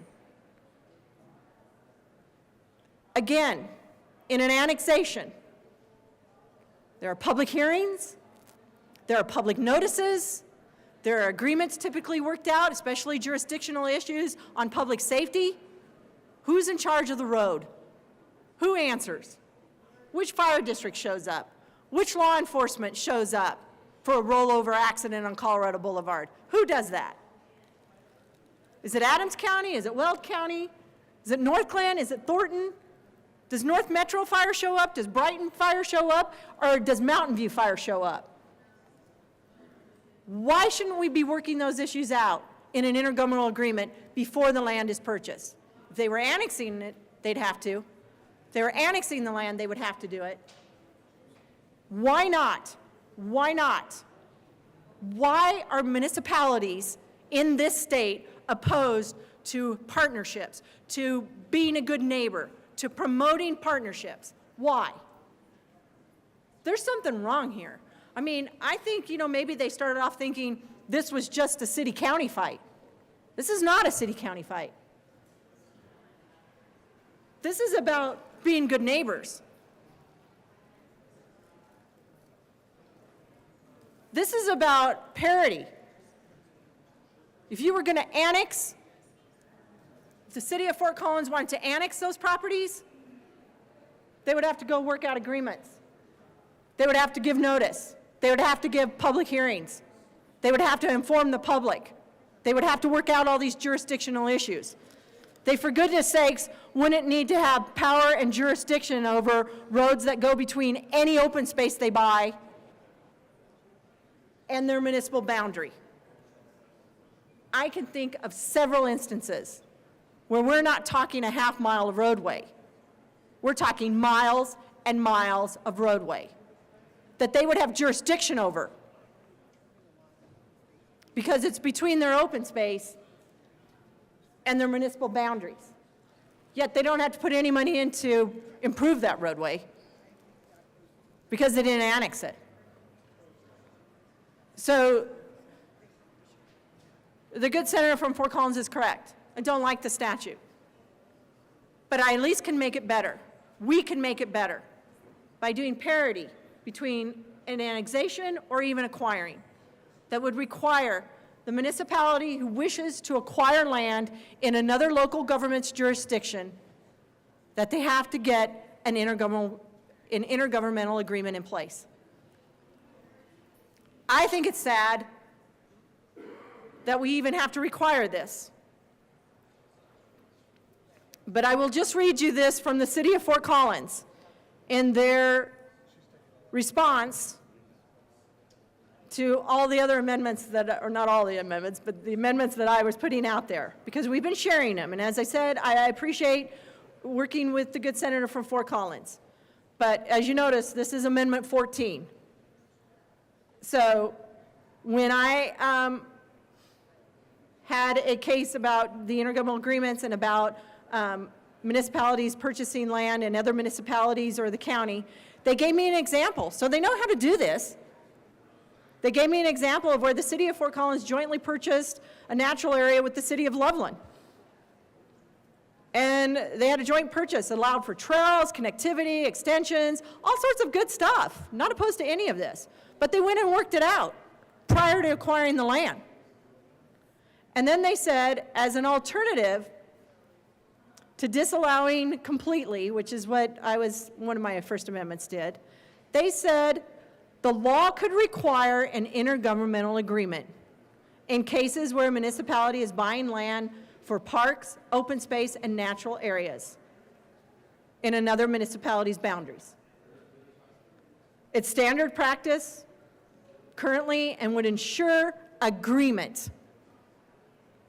So that's what they said when on a different amendment that I was proposing, but that's what they said. And that's where I got this idea, is that instead of disallowing things completely, which is where I was headed to begin with, they said, look, the law could require an intergovernmental agreement when a municipality is buying land for parks, open space, and natural areas, especially if it's inside another municipality's boundaries. Standard practice currently. So what this amendment would do is enshrine into law a standard practice currently. But they're the ones who suggested that we just require it, which again, I think is kind of sad, but I think it's necessary. I think it's necessary for the public. I think it's necessary for the other local government where the land is being acquired in. It would ensure agreement. So again, I think you should look at this as a good neighbor policy. Let's shine the light on it. Let's make sure that we're promoting good neighbors, good partnerships. And I would ask for your support of L014. Is there further discussion? Senator Pelton B. Thank you, Madam Chair. I too want to say thank you to the good senator from Fort Collins that has been so amicable to work with us. We just couldn't come to an agreement. I just really want to point out that intergovernmental agreement, those are so important to local governments. That's how we can function. That's how we don't fight amongst each other. That's how we have to be able to work together. There are examples out there where we have sheriff's departments that won't work with municipalities or police departments because they don't have any of those agreements and won't agree with them. But if this law says they have to have it, they're going to have that agreement. I just think that if you're a good neighbor and you want to be a good neighbor, you've got to work out those agreements. I got a great example of being good neighbors.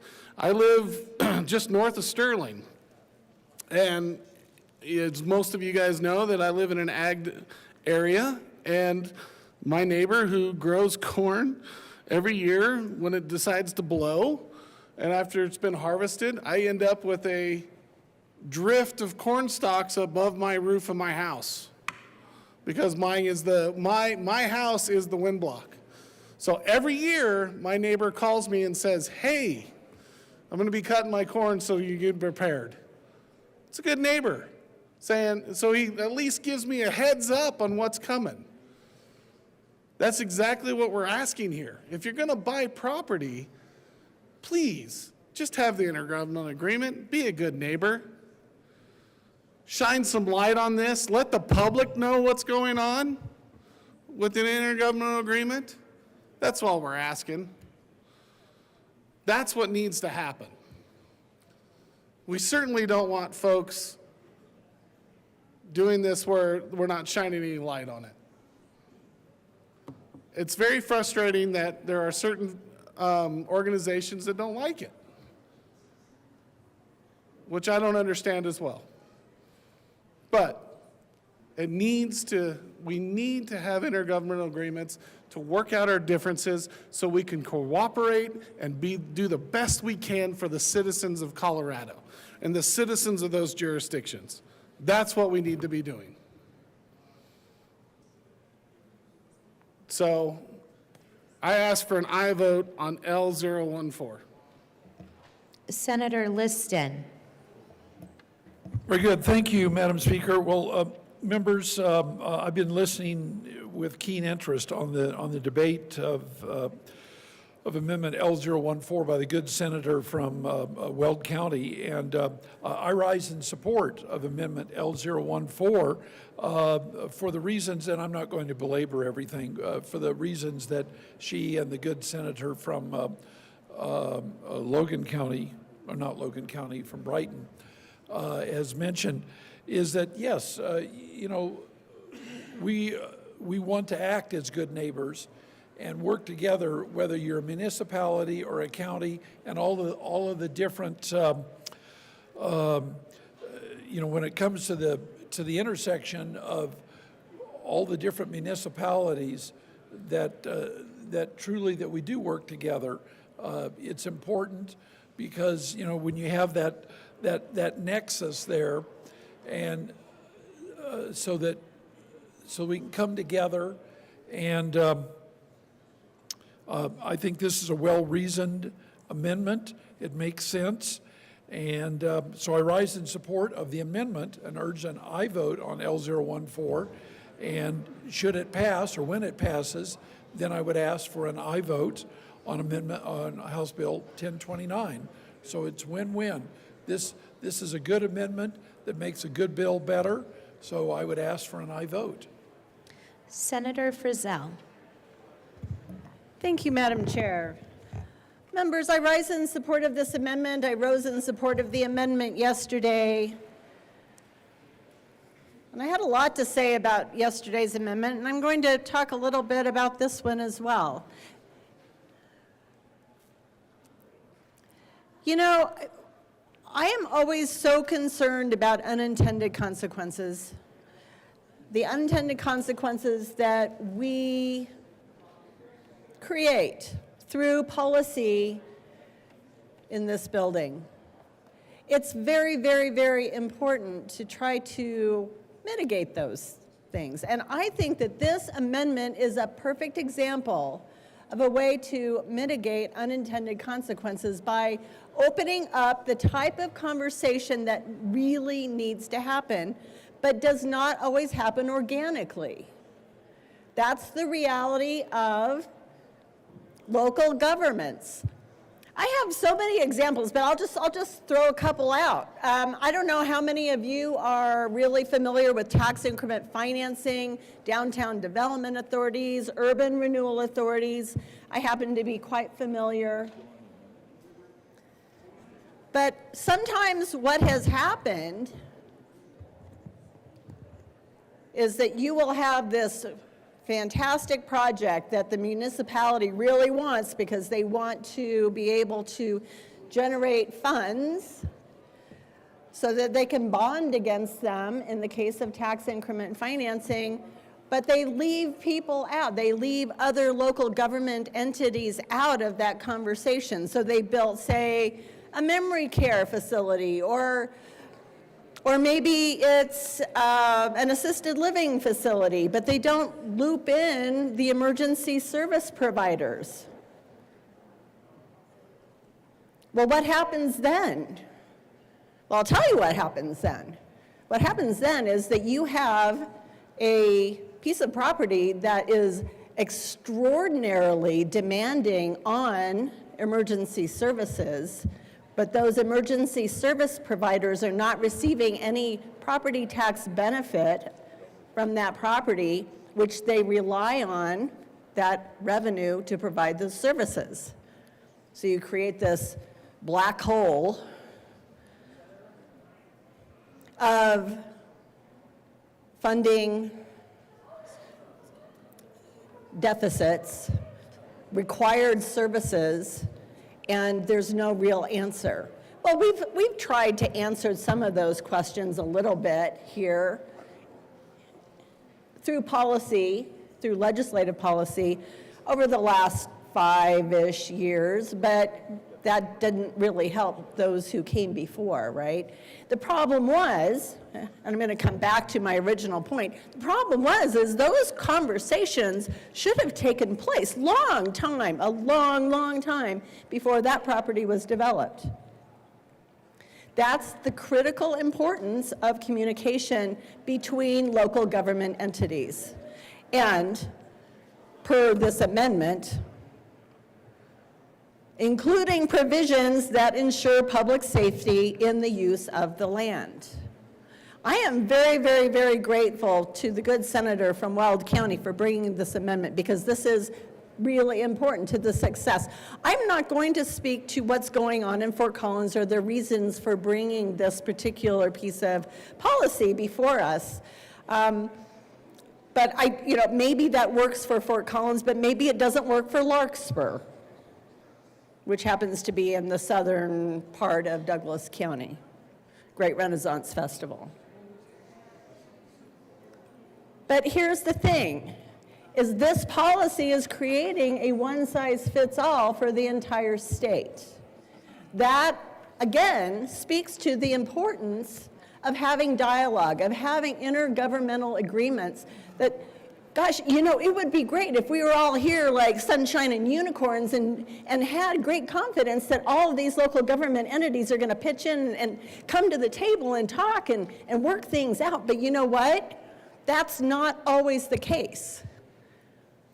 It's just not. The real world is, and I mentioned this in my conversation with you all yesterday, when it comes to municipalities, the cities and towns in the state of Colorado and counties, it is a very, very, very competitive environment out there. It's very competitive.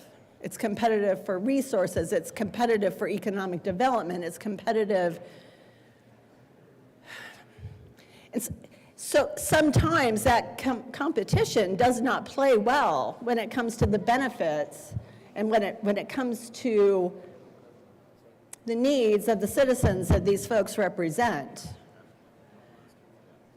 I think everybody's trying to do the best that they can, but they're in their silo.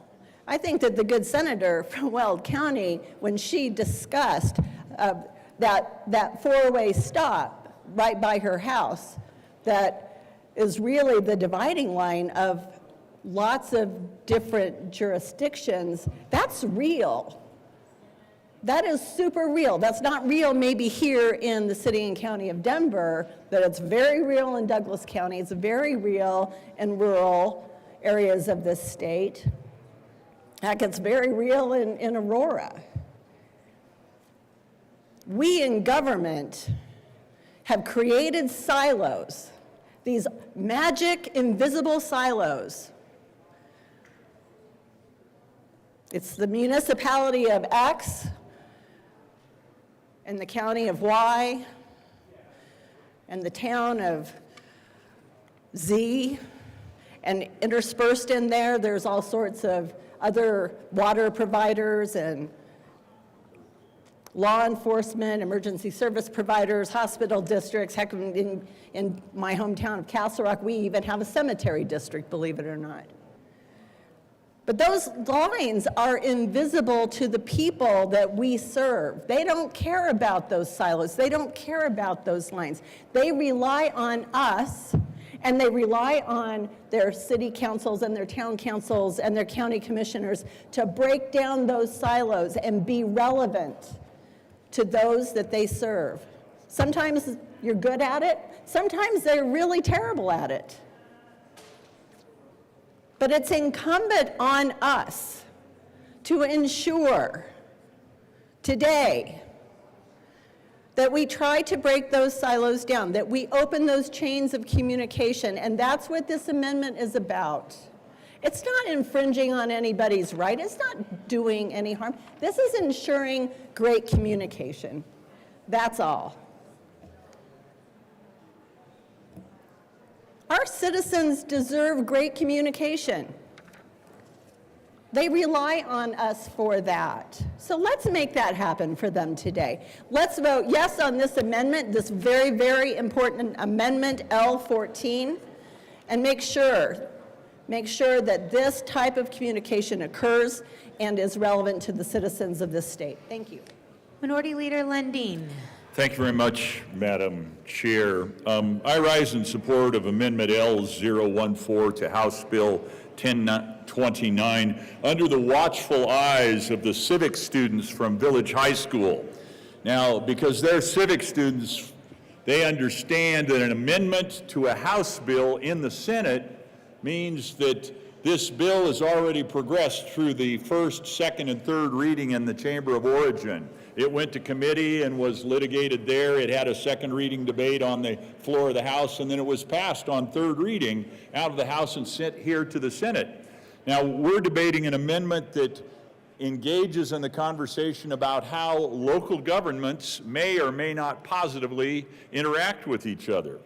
And since the civic students from Village High School are civic students, they understand this process, and they understand that this second reading debate and amendment on the bill therein is the second to last step before this bill passing potentially out of this chamber. But it's different if we get this amendment that talks about the engagement between local communities, one with another. It will be different in this House than it passed out of the previous House, different in the Senate that would be in the House, and so it will need to go to conference committee, or one body or the other will have to agree with the other body and accept this amendment that is so critically important to making sure that communities interact with each other.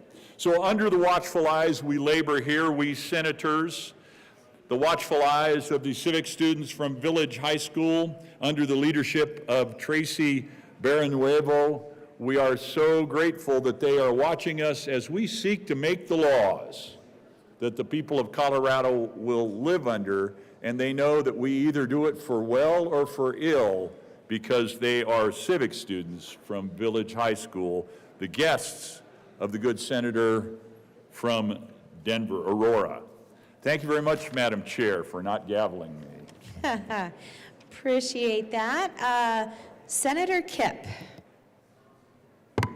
Thank you, Madam Chair, and thank you to the good senator from Weld County, and thank you to everybody who is so passionate about this bill and this amendment. I really appreciate it.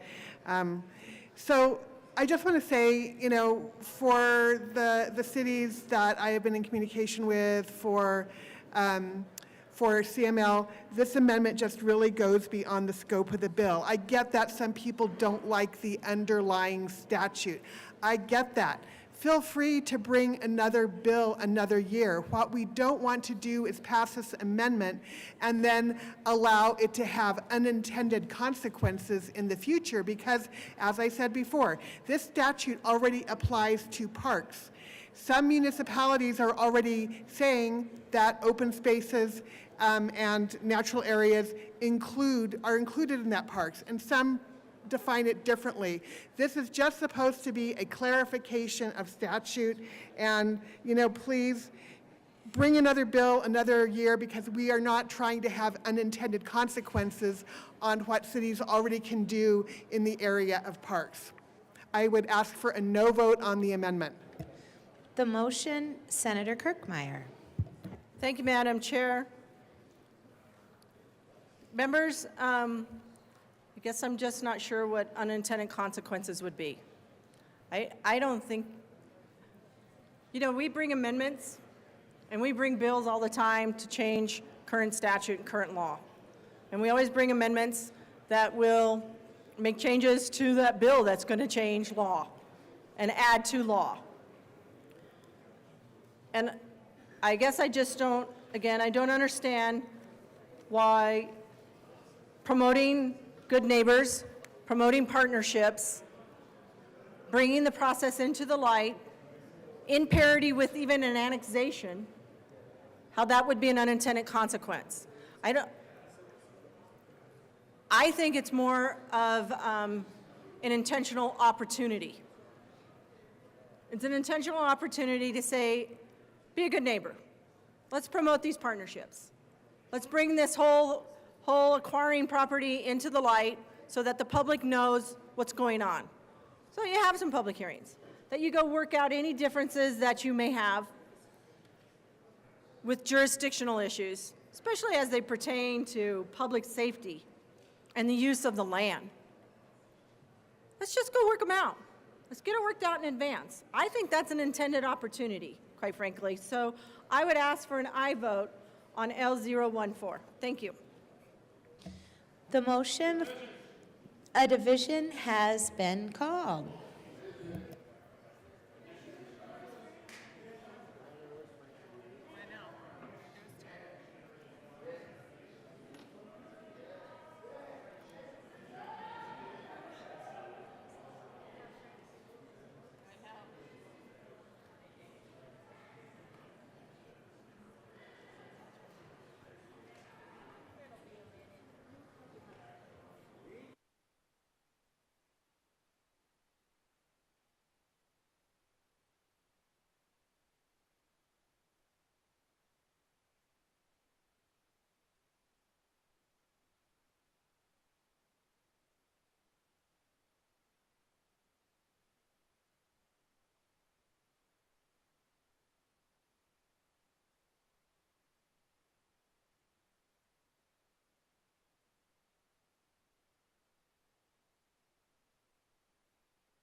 a division has been requested. All those in the chamber not entitled to vote, please be seated. The motion is the adoption of L014. All those in favor, please stand.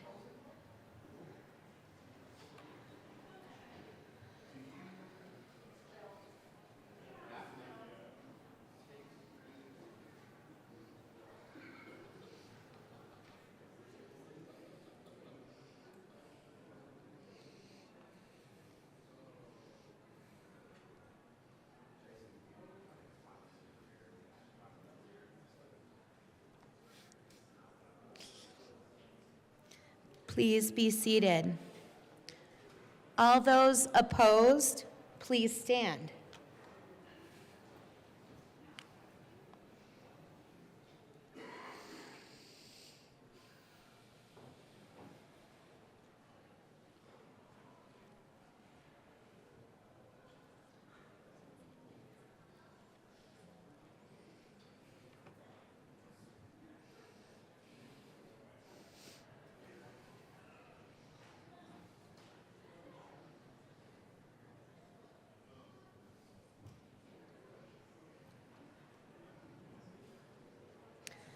The chair is not in doubt.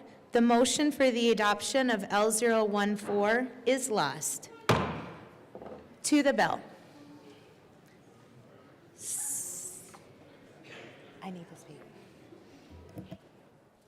You want to call on me? I'll come back. Senator Marchman. Thank you, Mr. Chair. So I just wanted to talk very briefly about my Senate district and regional water projects that are ongoing there. We have something called the Northern Integrated Supply Project. It's a critical long-term water storage project that is going to serve 15 municipalities and water districts across northern Colorado.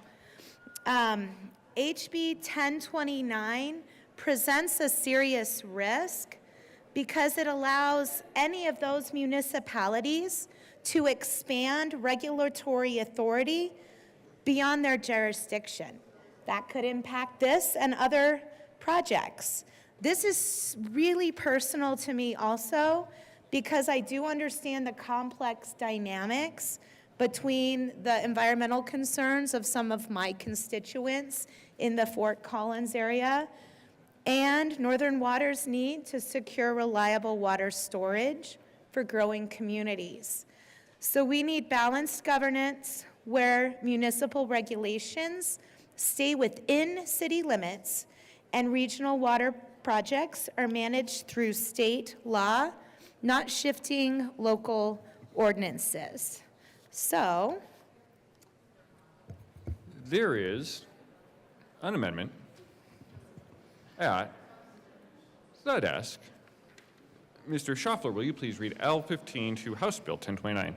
Amendment L15, amend re-engross bill, page 2, line 3. Senator Marchman.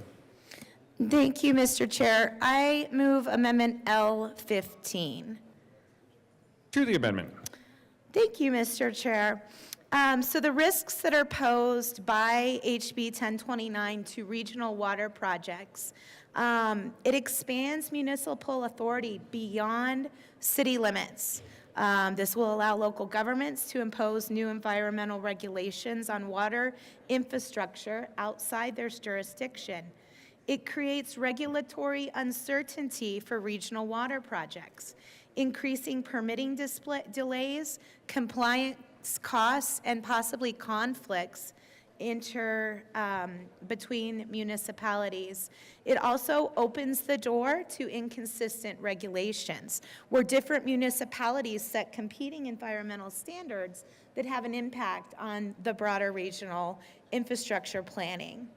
So what L15 does is it prevents municipalities from unilaterally regulating water projects outside their boundaries. It reinforces that state law remains the governing authority. It ensures that water infrastructure projects follow established permitting processes, avoiding unnecessary municipal restrictions or regulatory overreach. It protects ag users, private water rights holders, and water districts from shifting municipal policies that could interfere with access to water, and it maintains regional cooperation. So what this amendment does is it restores balance to ensure municipal regulations stay within the city limits and don't disrupt regional water management, infrastructure, or state-recognized water rights. So without this amendment, I worry that regional water projects could really face unnecessary legal and timeline obstacles. So with that, I would urge your support of L15. Senator Rich. Thank you, Mr. Chair. I was going to speak to the bill, and then this came up, but this is very appropriate because the Western Colorado Contractors Association has a similar concern.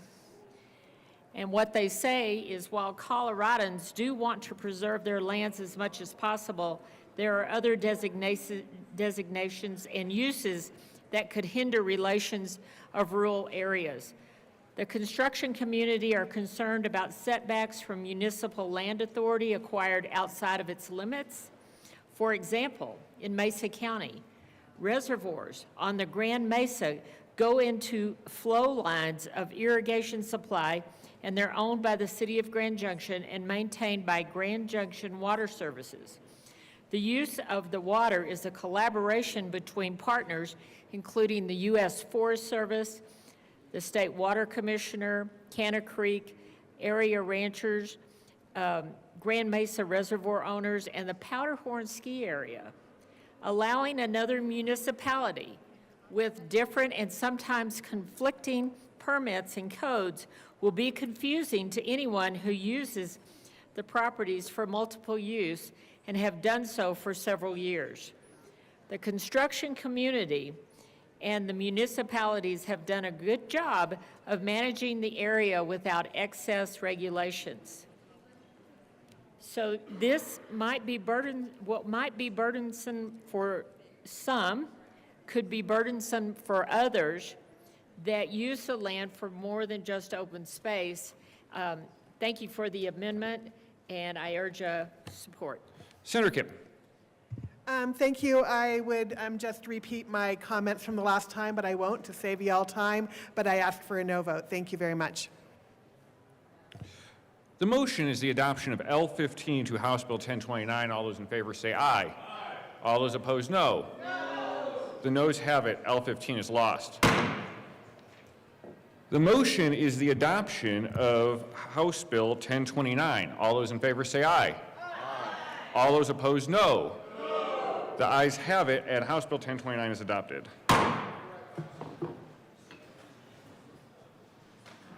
Mr. Majority Leader.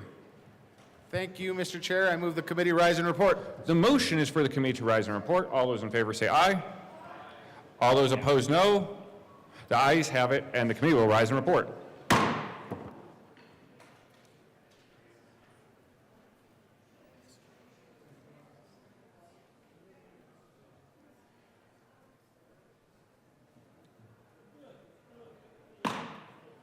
Senate will come to order. Senator Henriksen. Thank you, Mr. President. Your committee of the whole has met and had a number of bills under consideration. Mr. Schaffler, will you please read the report? March 6, 2025. Mr. President, your committee of the whole begs leave to report has had under consideration the following attached bills, being the second reading thereof, and makes the following recommendations thereon. Senate Bill 128, as amended, passed on second reading and ordered engrossed and placed on the calendar for third reading and final passage. House Bill 1114, as amended. House Bill 1029, as amended, passed on second reading and ordered revised and placed on the calendar for third reading and final passage. Senator Henriksen. Thank you, Mr. President. I move for the adoption of the report. The motion is the adoption of the committee of the whole report. Are there any no votes? With a vote of 34 ayes, 0 noes, 0 absent, 0 excused, and 1 vacant, the committee of the whole report is adopted.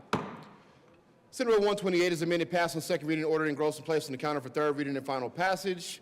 House Bill 1114 is amended, and House Bill 1029 is amended, passed on second reading, and ordered, revised, and placed on the calendar for third reading and final passage. Members, before we move on to the next order of business, I would like for us to recognize a former senator.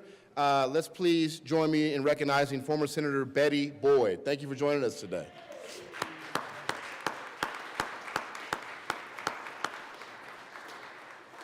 Always welcome in your chamber. Consideration of governor's appointments. Consent calendar. Mr. Schaffler, please read the appointments listed on the consent calendar. Members of the College Invest Board of Directors for terms expiring July 31st, 2028. David Gross of Boulder, Colorado, appointed. Christine Heights of Denver, Colorado, appointed. Majority Leader Rodriguez. Thank you, Mr. President. I move for the passage of all the governor's appointments on the consent calendar, which is David Gross of Boulder and Christine Heights of Denver for the College Invest Board of Directors. Any discussion? Seeing none, the motion is the confirmation of appointments on the consent calendar. Are there any no votes on the consent calendar? With a vote of 34 ayes, 0 noes, 0 absent, 0 excused, and 1 vacant, those appointments are confirmed. Signing of bills. Committee reports.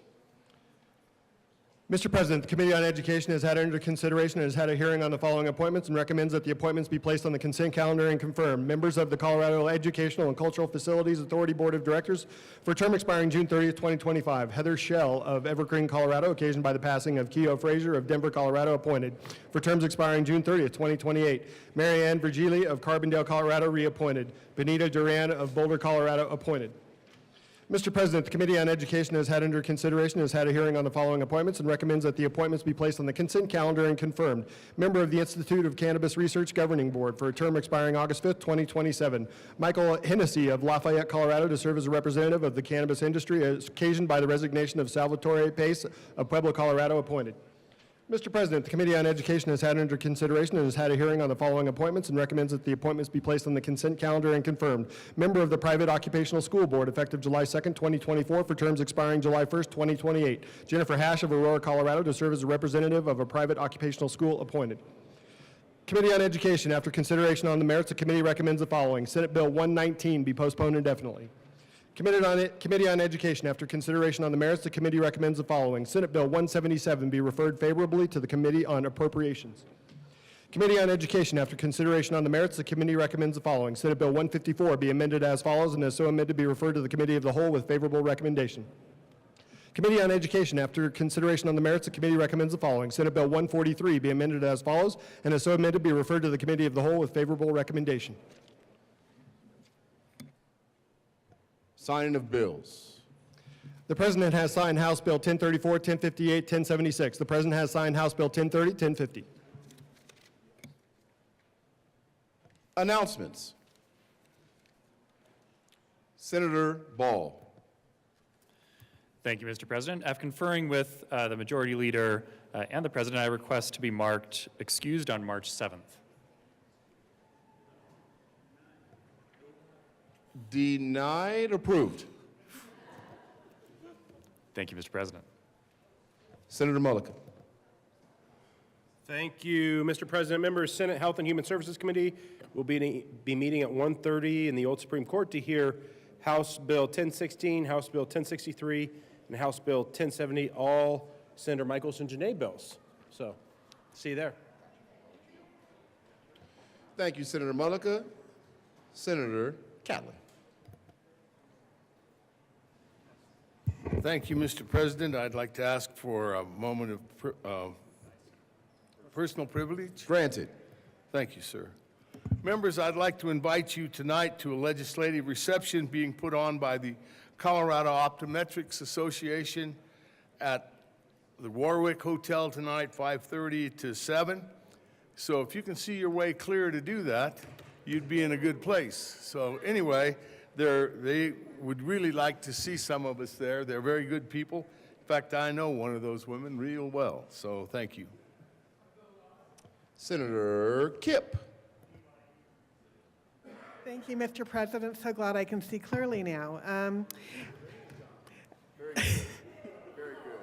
Okay, Senate Finance Committee, I just want to remind you all that although we have not yet this session met up on adjournment, we are doing that today. So 15 minutes up on adjournment, we will be in 357 to hear SB 25-173. Be there, thank you. You're welcome. Senator Exum. Thank you, Mr. President. Senate Local Government and Housing Committee will be meeting at 1:30 this afternoon in Senate Room 357 to hear House Bill 1093 with Senator Ball and Senator Henderson, and also the Sunset HOA bill by Senator Cutter and Weissman. Thank you. You are welcome. Senator Weissman.